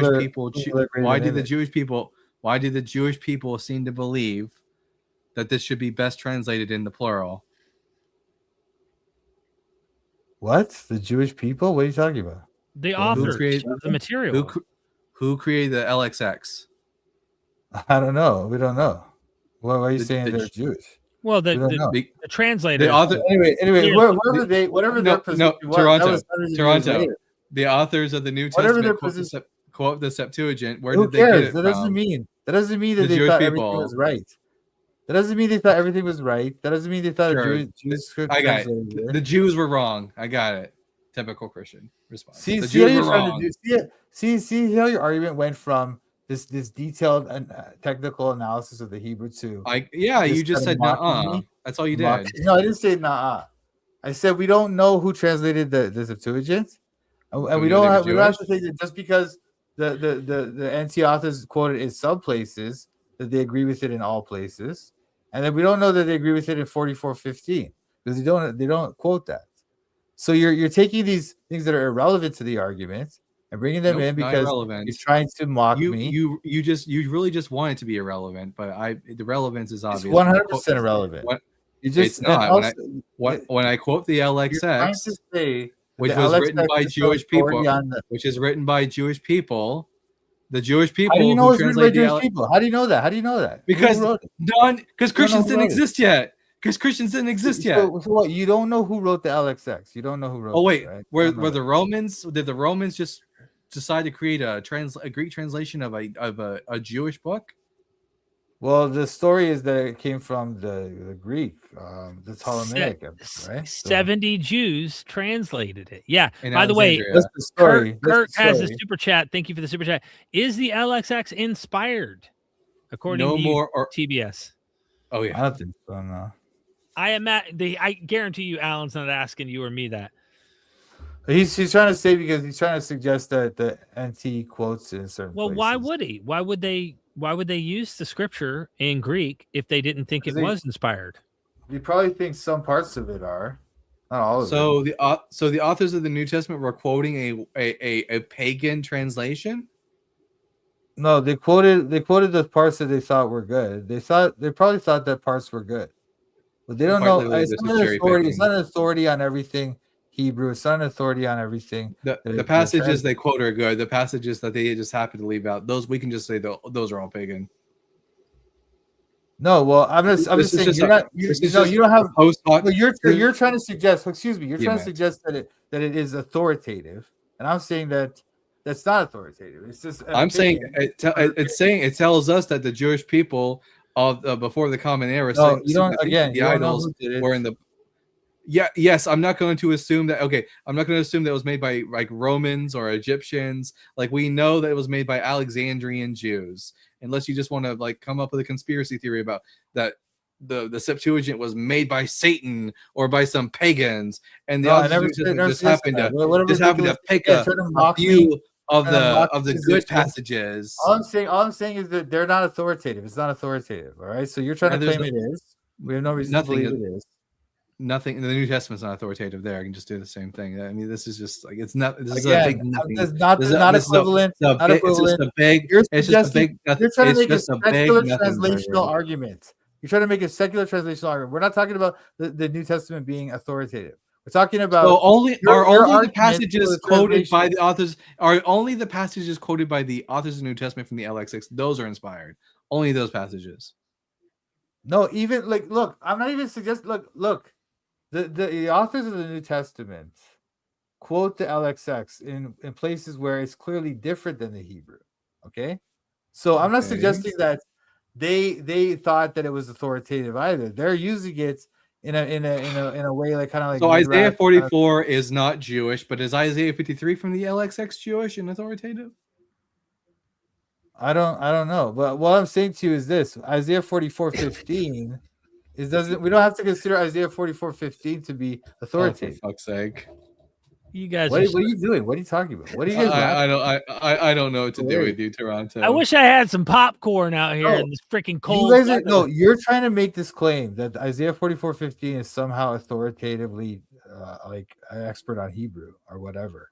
And I'm What? saying to That you sentence, that that sentence doesn't clearly, even make sense. there are clearly errors in the Isaiah 44 is not an expert on Hebrew. What does that even mean? you're trying to say that its translation is the Septuagint translation is authoritative. And I'm saying I'm to you saying that even the Jewish not. people agree that the idols of Isaiah 44 are a reference to a multiplicity of idols.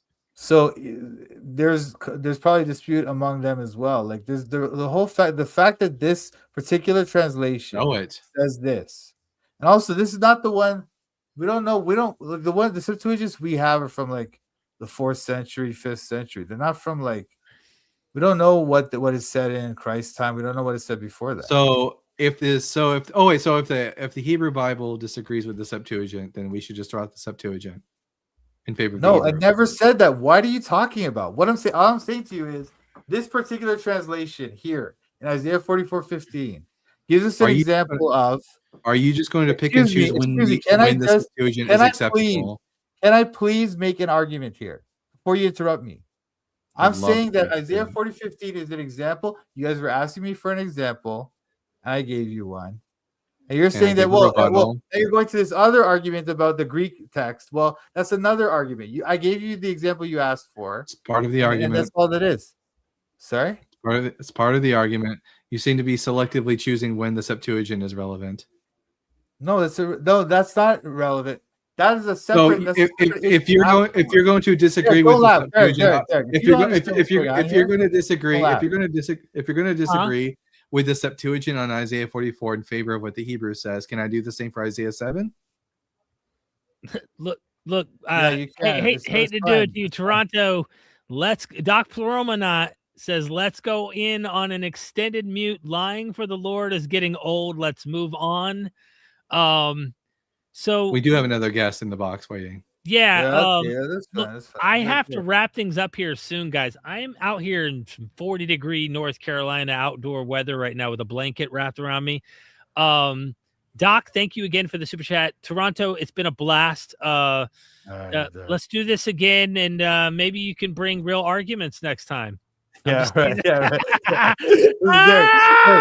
When you do your Isaiah 53 episode, let me know. I'll be there. I will. Yeah, And trust yeah. me, that God time's bless. coming. Don't worry. That's All right. God All bless right. you both. And I will pray for you both. I love you guys, okay? God all right, bless. Toronto. Have a good one. May the force be with you. Look, AJ, I really was wanting to wrap things up. I would need to be able to see a visual of AJ. Do you want to keep going a little longer? I will have to use the restroom, but what are You your thoughts? look. Listen, we've been going for 3 hours, Yeah, plus, and it's dark where you're at. You're wrapped in a cover. You're cold. dude, it's If you cold. want if you want to end, like, I'm fine with that. It's fine. Okay. I hate to have a caller pop on and then we just have to try and wrap things up. But I would like to, if we can, it'd be cool to get the caller. Can I use the restroom real quick and bring the caller on and then we just go from there? Yeah, sure. Okay. So AJ, welcome to Mythvision. What's up, man? How you doing? What is up? I'm cold out here. That's what I'm doing. I'm trying to stay alive. Oh, that's good, man. Once you die, you'll never feel it again. That's true. I believe Non that. Koro. Embrace it. Embrace it. Are you a Christian, by the way, AJ? Yes, sir. Awesome. Okay, AJ, I'm gonna come right back, and you and Dalton are gonna be at each other's throats. Hopefully, I'm kidding. No, easy. If you would, why should we become Christians, if you don't mind? And I'll come back and get the super chats and stuff. I just got to use the restroom real quick. Okay. What's up, AJ? What's up, man? How you doing today? Oh, I'm doing fantastic. What about you, brother? Awesome. I'm doing good. Can't complain. I just got off work a little bit ago and saw this stream, so I figured I'd jump on and give my 2 Absolutely. cents. So, AJ, why should I become a Christian? I used to be a Christian. I'm not anymore. So why should I return to the fold? Okay, yeah. So I'll try to like lay out a simple argument, trying to be sort of as basic as possible. I think there's kind of an accumulative case, and it just depends on what we may agree on.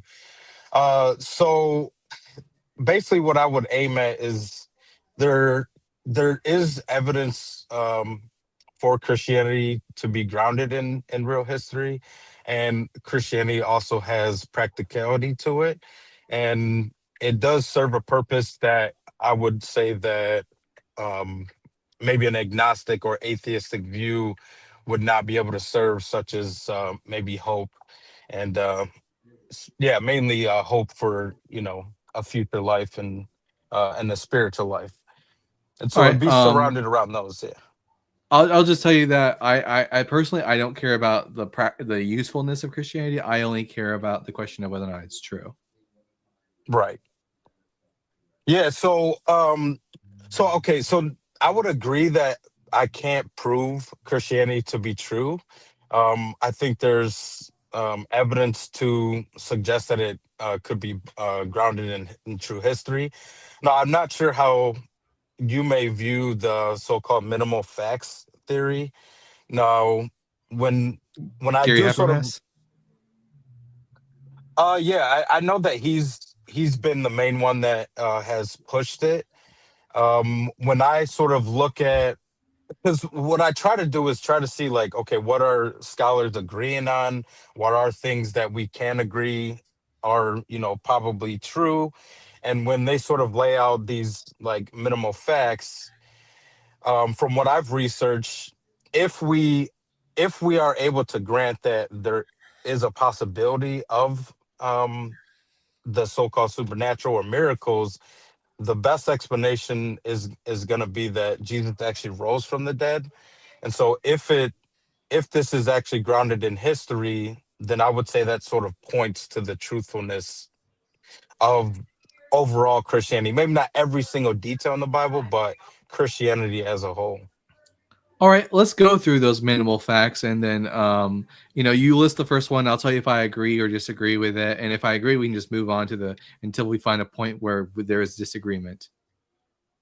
Okay, so I believe the minimal facts are that Jesus actually was crucified. He did die.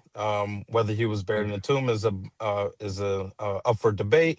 But later, but he was dead, and then later on, his disciples believed that he had rose from the dead, and this sort of led to the beginning movement of Christianity. I mean, yeah, I agree. My hypothesis on this, quite simply, is that Jesus died.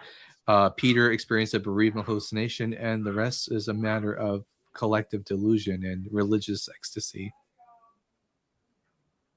Okay, so you're saying it started with one person sort of illusion, or what did you call it? I'm sorry. The Hallucinating. hallucination, and then sort of he's like spreading this gospel, and people just believe him basically. So it's not, Yeah, you don't well, have to deal with the mass sort of hallucination theory. no, yeah, there's no mass hallucination. It would start with, like, we know that 30 to 60% of grieving individuals experience bereavement hallucinations, especially in cultures where those things are not negatively looked at.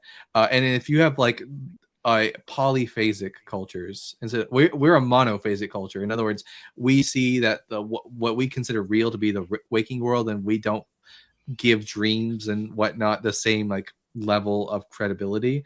But for polyphasic cultures like ancient Israel, if you have a hallucination, it's not that they don't have even a word for hallucination. They don't know it as like mental illness or something like that. They Hmm. think, oh, I'm seeing this person. So for Peter, the only options would be either Jesus is dead and that he's a spirit, in which case God abandoned him to death, or cognitive dissonance kicks in and God is here. God has vindicated Jesus. He's resurrected from the dead. And we've even seen this same exact thing happen in modern world with have you ever heard of the Rebbe? No. So the Rebbe was a prominent rabbinic leader in Chabad Lubavitch Judaism in the 20th century. In fact, there are a lot of people who thought perhaps maybe the Rebbe was the Mashiach, the Messiah of Israel. Hmm. And then he died. He got sick. Ironically enough, they attributed Isaiah 53 to him. And then after he died, a lot of people stopped believing, but there are to this day still a core within Chabad who believe that the Rebbe is the Messiah, and have even claimed that he has appeared to them and that he never really died, or that he resurrected and that he will return again. Okay, okay. So okay, I got you. And then when it comes to like the Peter situation, may I ask why is it you only think Peter is the one that had the vision? Because Yeah, if Paul. I'm, yeah, good. Yeah, when Paul gives us a description of the people that Jesus appeared to, Peter is the first one on that list. And I think it's more likely that only that lesser people would experience full-on hallucinations, and that more people would experience just collective delusion, as that seems to be the pattern that we see in other examples of this. Okay. And then okay, and then okay. I mean, I've never really listened to the, I mean, I've heard ironically enough, I think our inspiring philosophy was talking about this topic today, but I don't have like enough sort of experience with both sides of the argument to sort of say which way or the other. From what I understood as part of the minimal facts was that it was multiple people were claiming that Jesus had rose from the dead, and so Yeah, all that's required for that. And so after Peter has his like bereavement hallucination, he goes to the rest of the 12 and tells them like of what he has seen. And they already have a belief that he's the Messiah. And then there's also a belief within Judaism that in the last days comes the resurrection of the dead. Um, so what they would do is they would do what most Jewish people would do in this instance. They would fast, they would pray, they would do all of these ritual activities that would um, probably result in them feeling Jesus's presence with them in the room. They have a feeling, which I've felt that too when I was like in a evangelical Christian and worshipped. I thought I felt Jesus's presence literally in the room with me. They mhm. all they need to do is have that experience to feel like Jesus has appeared to them. Okay, and then when you were explaining the Peter situation, you're saying part of the reason why you believe that he thinks that he saw Christ was like a bereavement situation, right? Yeah. 30 to So 60% of grieving individuals experience bereavement hallucinations, especially in right cultures where these are more accepted. now, when it does come to this situation, like how connected are these people? Because I mean, at least according to the New Testament, uh, I think Peter would have only known Jesus for about 3 years. So I don't know like how deep his emotions would be for someone you just known for 3 years. Well, I have a friend that I've only known for 2 years, and I can guarantee you and this is someone that I've only even met in person once, and I am deeply attached to this individual.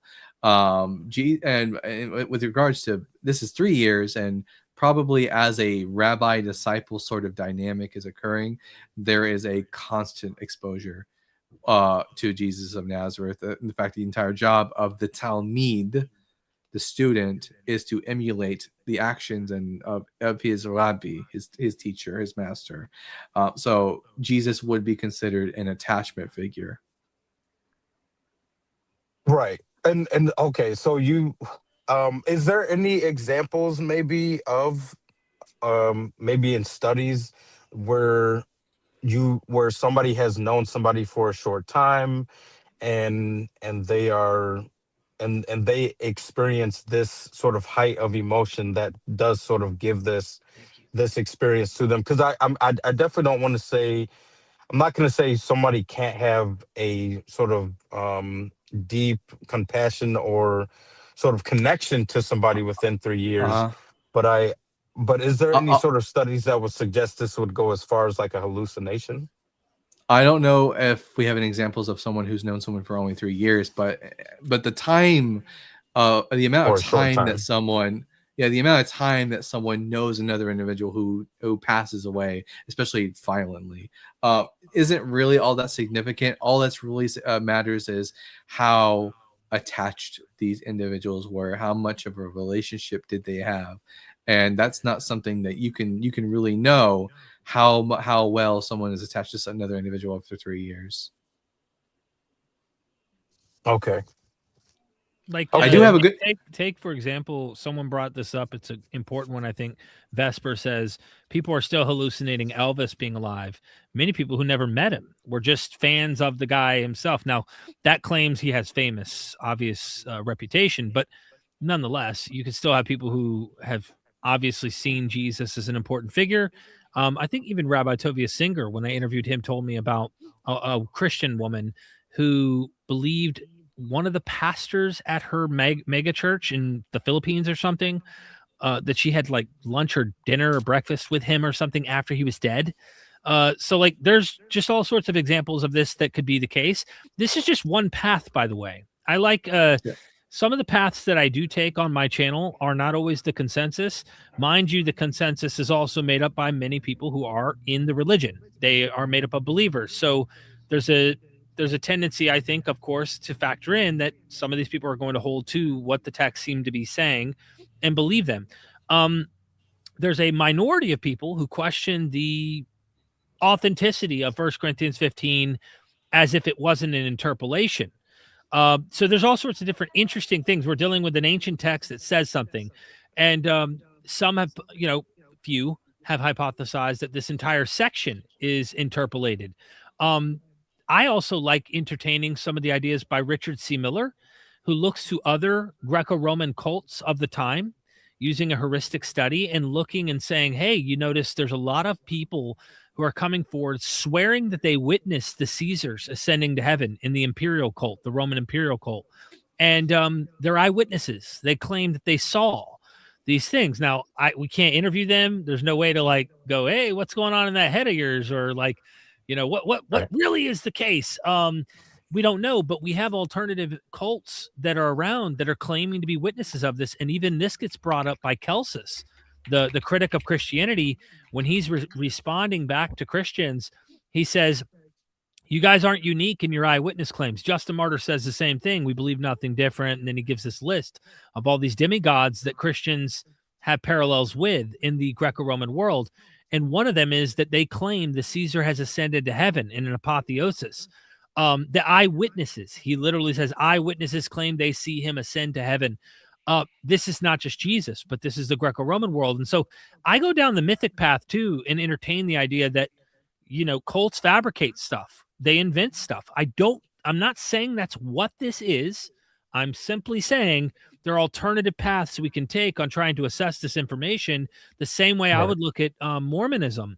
I wouldn't trust that Joseph Smith really did have golden plates or really did, you know, that he wasn't making up stuff. But then someone might go, but was he lying about everything? And when you ask historians, they say, no, he wasn't. But he was a good bullshitter. And sometimes good bullshitters are also people who believe their own bullshit. And so I don't know what the truth For is. real. I mean, look, I'm not saying that that's what, look, we're doing detective got you. work. You see what I'm Yeah. saying, AJ? We're not No, like, I got you. we don't know. We don't have a time machine, right? But when we Mhm. do, we try to take the best scientific, psychological alternatives that we know from other cults and stuff and go, what's more likely? This one happened and it is true, or maybe it's like the others as well, and maybe there's some differences too. Like for us, we're just not persuaded of the conclusion of this one. You know what I mean? And we're looking at all of them and going, hey, there's a lot of claims out there. There's a lot of testimonies out there. There's a lot of all that. Sorry if I've Right. hogged too much time, Dalton, but I just kind of No, wanted you to can. give a No, few you're fine, alternatives. Brian. So In if I- fact, real quick, I just had a recommendation on a text for people to look at for more information on this topic of bereavement hallucination in regards to the resurrection appearances. There's a paper by Dr. Stephen H. Smith called "Exploring the Role of Bereavement Hallucinations in Early Christian Resurrection Beliefs," and it's a good lengthy paper, but it goes into like the role, how bereavement hallucination works, how collective delusions work, and how those could have played a role in the post-resurrection appearances of 1 Corinthians 15. Interesting. Okay. Yeah. I think that would be the Thank- majority. The consensus view right now with scholarship is that at the end of the day, there was an experience people had, but they would understand the First Corinthians passage to be more about visionary experiences. And it doesn't really give us too much information about those visionary experiences and how that might have taken place. For all we know, these men may have went to sleep and had dreams, and dreams were often considered visionary as well in that time. You have to go to the Gospels, which are later, to try and account inner room kind of experiences. And if they do reflect a memory that guys were in a room in kind of a trance-like praying state or something like that, and then had experiences, who knows? There's all sorts of strange movements out there that have experiences. And I just say strange, not to use it in a derogatory term, but like there are other movements out there that have ecstatic experiences and claim that they see things and all that kind of stuff that doesn't move the needle for me. But I do All like entertaining those mythical as well. And I look to Joseph Smith for a good example of that, like people who are willing to make up stuff, but people go, but what were their motives? And I interviewed a Mhm. scholar yesterday who we were talking about the Gospels. He's an expert on the Gospels, and he also knows the second century church really well. And he brings up how they were getting money. A lot of these apostle type, these people who claim to be important apostolic figures were going and gathering money. This was an issue in the early church, and a lot of these communities were trying to gain income. And you can't, I mean, while they're the ones writing it, all we have is their writings. So with Joseph Right. Smith, if all we had was Mormonism in their writings, you might find some things fishy, but you probably aren't going to find very negative, too much negative PR. But we have writings from people in the cult that left. We have writings from people in the next towns over who knew Joseph Smith, knew the Mormons. They had a lot of scathing things to say from the outside. All we have is New Testament material. We don't get a Lucian of Samosata or some external critic at the time giving us, what happened. And I wish we did, because then we could get a little closer, I think, to what happened. Real quick, Right. just got to respond to this one. Williams, the theory of group hallucinations have been long dismissed by New Testament historians, and that includes secular scholars and Cell as long back as the 20th century even. Well, no one here is proposing group hallucination. We're proposing what's called collective delusion, which is not the same thing. In my hypothesis, only one person has a hallucination, and that's Peter. No one else does have a hallucination. Yeah, that would be Apologia, I think, also proposes this kind of model, I believe. Does he? Yeah, Yeah. I believe. Yeah, because if I'm not mistaken, yeah, Inspired Philosophy, and somebody else in psychology was reviewing one of his videos today. So I can tell you this, my final thing I'll say, AJ, and I want to let you have final piece because I do not want to get sick. I am out here in the cold in North Carolina. Is I got you. for me, and this is just me, any natural explanation that is plausible would make more sense to me than the real miraculous one for me. And I'm just saying because I'm already really skeptical. Okay. But I would apply this same skepticism to Islam. I would apply to every religion in the world, including the demigods that I'm mentioning, or any cult, any religion. I would just have a high threshold of critical, skeptical thought about it, and every plausible explanation that is even possible is more likely to me than he really rose from the dead. From psychological to cults did this, and we have comparisons to other cults that manufactured legends about their figures, all this kinds of stuff. Like all of that seems more likely to me. And I'm just being honest as a human being to another human being. That's how I feel about it. And I would equally apply it to every religion in the world. Okay. Yeah. No. Okay. Cool. I got you. And yeah, I'll try to. I'll just say this, and then like maybe another time we Sure, could chat. sure. I'm sorry, I came towards the end. Um, so okay, so like when I am sort of reviewing these things, I was born a Christian and grew up a Christian, so I know I have a bias. But I do I try at least to, it's like you know, appeal to scholarship and not so I try not to just like be all the way one way. You know, I do want to involve scholarship. I do have faith, and I do have like I believe that miracles can happen. I don't see why they couldn't, but maybe that's just a study situation or whatever. So at least what I was telling the Bible guy earlier, one of my reasons why I believe that people should be Christian or at least support Christianity is going to be sort of like a cumulative case, and we're going to probably disagree on the steps or some of these different things.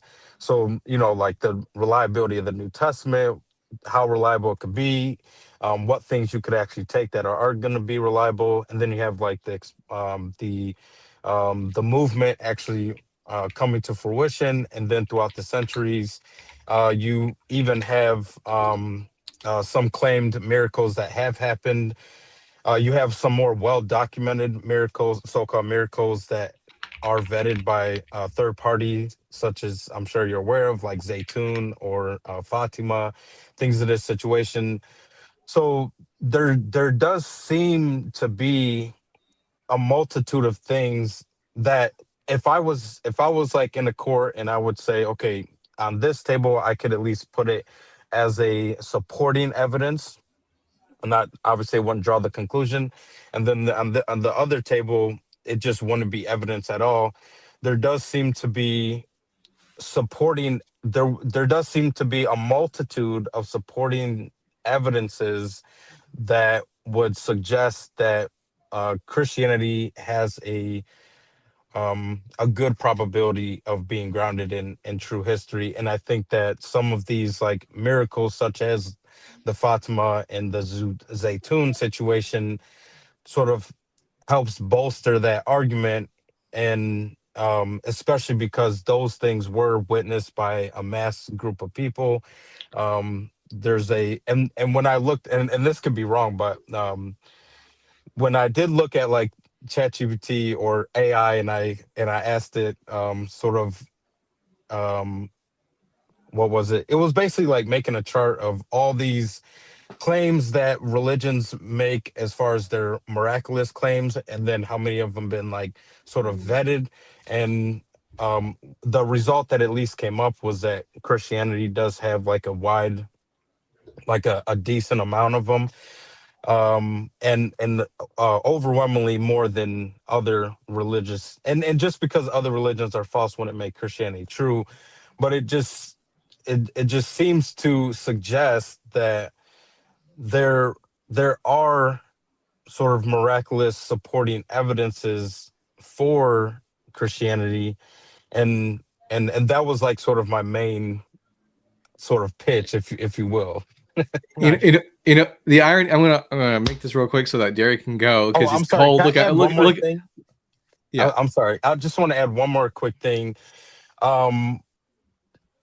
The hope is not a reason to believe in a religion. But I think that hope has like a very important place.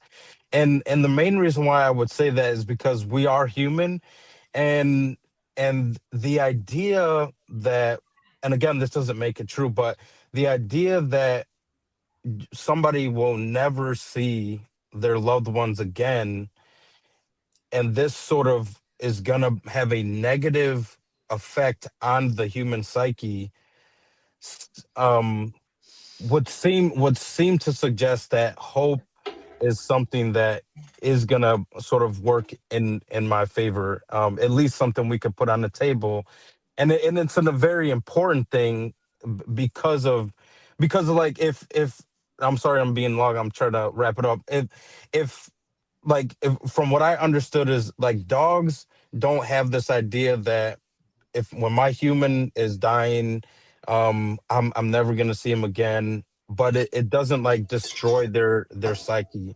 Whereas like humans will have this mental breakdown if there isn't sort of some hope to some extent. And I feel like that being a reality sort of does possibly attest to something, beyond this. So Hopefully that makes sense. I'll say this just to end and to wrap things up. One, it's ironic because I use Fatima all the time as evidence against 1 Corinthians 15 because we do have examples of people who were present at Fatima who saw nothing. Also, scientifically speaking, we know for a fact the sun did not dance. It would seem like this. Some people report having seen different things. So these are examples of why Fatima is a perfect example of why 1 Corinthians 15 isn't reliable. And in regards to mourning, dogs do mourn and grieve for the deaths of their owners, and to a point that it can even become very negative for their health. Often even going as far as starving themselves and whatnot. It's really sad. But that's all I want to say. That's it. I just want to say, Herbie Shine, thanks for the super chat. I wasn't expecting a Dalt Canton, the cowboy hat wearing Bible debunking chap live this week. So this is a surprise to see you. Hoorah. Yeah, I guess AJ, my final comment on that too. I agree with what Dalton said. I have not studied Zultan enough. I have not studied those inside out. I promised Cameron Bertuzzi that I would make a critical video response to these miracle claims that are there. I am not denying that they're claims, and that if you take a cumulative approach, you would say, hey, I've got all this data that backs up, my religion has all these things, and there are other religions that have them. I haven't looked at the statistics on comparisons of like how many miraculous claims from cultures are there, how many more. I mean, we know Christians make up most of the world's population, so it's almost unfortunate if you were trying to do this statistically that, of course, there's probably going to be more miracle claims coming from a religion that has more people believing in it. Eventually, maybe Islam takes that approach and they end up doing it. I know that there are lots of miracles in the ancient world by Asclepius in the Greco-Roman world that we have inscriptions and writings about, but because the cult finally went, I would say, practically extinct, I think some of the ideas were adopted into Christianity, but it went extinct in its own right.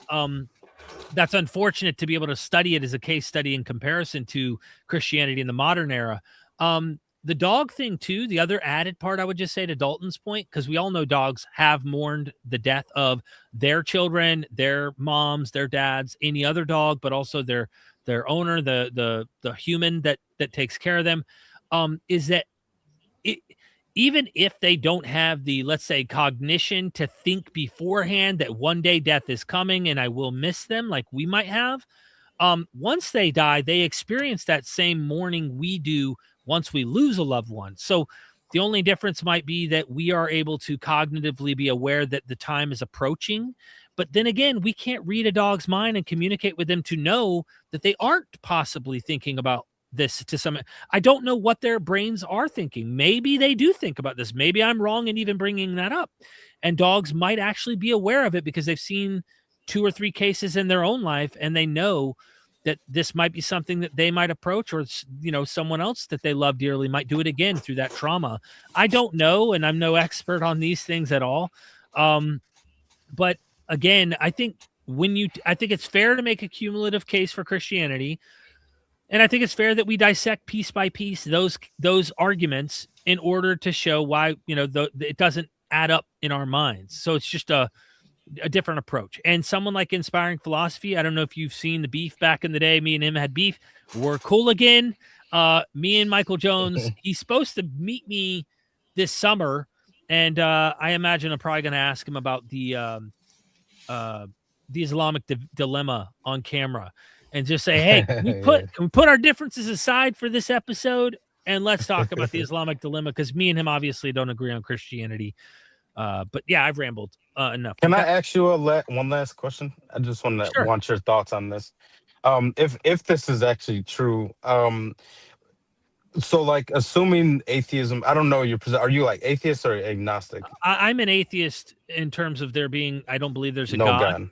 I'm agnostic on knowledge. I mean, clearly, like it's a knowledge claim, but that's the way I'm defining agnosticism there. But I'm an atheist. I don't believe there's a God. Yeah. Okay. So, and this may not actually matter. But and again, maybe my conclusions are not even true. So my assumption is that atheism, the adoption of an atheistic worldview on a mass scale is, I believe, and again, probably biased. I believe possibly detrimental. Possibly detrimental in the sense that it doesn't have survivability. I don't think that a atheistic community has the sort of characteristic backbones that are required for the progression of communities.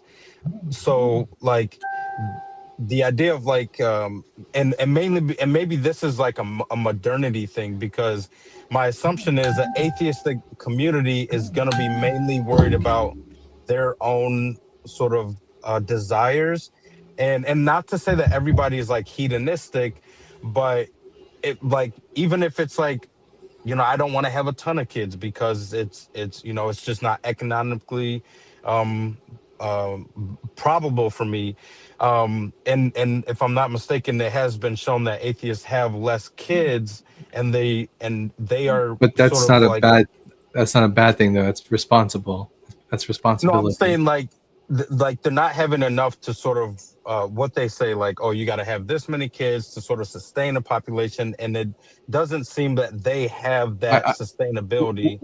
We got like 8 people going on 9 billion people. I think society will be fine, and if it really ever gets to that point where we need more people, I'm sure we can come up with a solution. Well, I guess the main crux of my argument is like, actually, there is a way to help with this. There is a way to help fix this. Get rid of capitalism and go full communist, and then you don't have to worry about not being able to afford raising kids in the household. There you go. But hypothetically, if atheism produces an unsustainable sort of model, then even like according to evolution, why would this be the case? Because like if evolution is like, hey, it's survivability, then sort of like, why would it's not atheism? I would argue it's not. I would argue it's not atheism that's producing this. It's capitalism that's producing this desire to not have offspring. It's all because of the fact that you quite clearly just can't afford it. Mm-hmm. So there's so much there too. I think a future episode where you have more time and I'm not in a popsicle situation here. Yeah, we can dive a little deeper. No, you're fine. You're fine. Yeah, there's a lot to unpack in what you said, but Really appreciate you calling, AJ. I hope to see you in the future. Yeah, got one, and thank you guys. Thank you. And yeah, hopefully you guys will see you soon. And I hope I'm looking forward to like you and Inspiring Philosophy having more conversations, or even some of the scholars, because Inspiring Philosophy, I do watch him a lot, Yeah. and I at least like that he does sort of not just do like apologetics. He does try to deal with scholarship, and so, and I know that a lot of your channel is very scholarly oriented, which I appreciate. I mainly watch mostly like the Islamic videos. Yeah. Yeah. But I might watch some Christian here and there. But I'm looking forward to you or some of the scholars you bring on speaking to Inspiring Philosophy and others of the like. So Sounds good. Thank you, thank you, AJ. man. All You have right. a good Drive rest of your safe. day, man. You too. Yes, sir. Have a good day. All right. Bye. Awesome. Hey, Jesuit Slayer says Christ is Belial book thesis too scary for you guys. I missed this super chat. I guess I went to go pee and came right back and then forgot to get it. But I don't know about this Christ is Belial book thesis. Sounds too scary for us, though. You know what I mean? I mean, they're making the claim that Jesus and Satan are the same figure. I mean, clearly, when we look at the New Testament, Paul mentions Belial as being someone different than Jesus. So I don't think there's any legs to stand on this idea. I think it's a fun. Fan fiction, but it's not what the early Christians believed. Well, thank you, Jesuit Slayer, for, I guess, plugging your book. I'm not sure. I don't know if that's your book or not. Thank you so much. Nick George Carvid said, why'd you skip the super chat from Jesuit Slayer? Probably because I went to go use the restroom and came back and we were in the middle of dialogue. I tried, by the way, Dalton, just as we're wrapping up, and any of the faithful followers who've stuck out to the end here, I tried my best to try and get the super chats and address them, even in the heat of your debates. You notice that? I'm like, hey, super chats are so. Okay, keep going. Like, I didn't want to leave anybody hanging. That's what I was trying to do here. But yeah, so I didn't intentionally skip it, other than just trying not to, in the middle of an argument, interrupt. Apologetics, thank you for the super chat, the 5. I really appreciate that support. And then who's going to carry the boats? Thank you for the super chat. I was TBS's biggest fan until now. Thank you. Well, thank you. Happy to help. Yeah, I want to have you give your final assessment, I guess. What are your... Well, I'm glad we got to end the night on AJ. It was a good conversation. Toronto was interesting. Certainly, this is just quite typical of apologetics, is that quite a bit of that was just a big old nut burger. I guess I gotta say to that. I think we cooked him pretty good. I can't wait to see the clip on that. Yeah. Can I do a quick plug? Yeah, please. Yeah, so everyone, I recently put out a video called let me see, I got it right here. Typology Debunked: Why Typology is Not a Convincing Argument for Christianity. Everyone, if you can please go like the video, share It's it. public. Lots of It's engagement. Hold and on. It's public. Let's share it. I didn't realize, by the way, typology is something I had a conversation with Dale Allison recently about, because he had a book on this. And I find it fascinating to see the literary typology, sharing it in the chat. I think everybody, for some reason, when I comment, it also comments on yours. I guess it's because we're linked here. You have it set to at the. I noticed that too. You have it set to all at the bottom. Oh, and that's I had to set mine just to the Bible guy because I was getting the same thing going on. crap! I didn't realize that. Sorry, everybody. That's fine. I see all. It's been posted multiple times now. That's all good. Well, if you're on Mythvision and you don't know, you should go check out, subscribe to Dalton's YouTube channel, The Bible Guy. Sorry. Yeah, Bible Man's my father. Yeah, right here, YouTube channel, The Bible Guy. Go subscribe. Let's get him over 6K subscribers. Hopefully, we can get him there like within the next day. I'd like to see you blow up on YouTube. You're doing a lot of stuff in a lot of areas. I have to watch that myself. It's only 7 minutes and 25 seconds. So I'm going to watch that as soon as I get off of here and go get some dinner, warm up inside. If you're watching from YouTube or from Mythvision, please go subscribe to Dalton. Check him out. Support what he's doing. Show him some love. He did this last minute. I harassed him and begged him, come on, man, let's do a stream. And Dalton's like, I'm game. So we got a thumbnail thrown up, did the live stream. I kid you not. You were my alarm today. I woke up from your phone call. That's why. That's awesome. You guys made me free from this. Who's going to carry the boats? Well, thank you so much. I'm glad we helped. Also, Apologetics also sent another $1 super chat. Thank you. Again, his YouTube channel is linked in the description of this video on Mythvision, and I'll send you the collab invite here shortly, Dalton. Thank you for the time. I tried not to interrupt in the heated exchanges you were having. It was a fun time with you. It was fun. I mean, like I said, I took the week off for my mental health, but it turns out just 3 days of not debating in Bible guy years is like a whole month. So like it felt like it's only been 3 days. Holy shit. So, you know, Right. Just so everyone knows, we will get back to streaming regularly this Sunday, March 22nd. So keep an eye. There you go. Thank you so much, man. And thank you everybody in the chat. We really appreciate you. Hit the like, share, comment down below. Let us know your thoughts. And yeah, until next time, we'll see you then. Peace.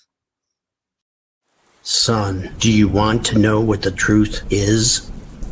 After this, there's no turning back. You take the blue pill and you wake up in your bed and believe whatever you want to. You take the red pill and you stay in Wonderland, and I show you just how deep the rabbit hole goes. Remember, all I'm offering is the truth, nothing more.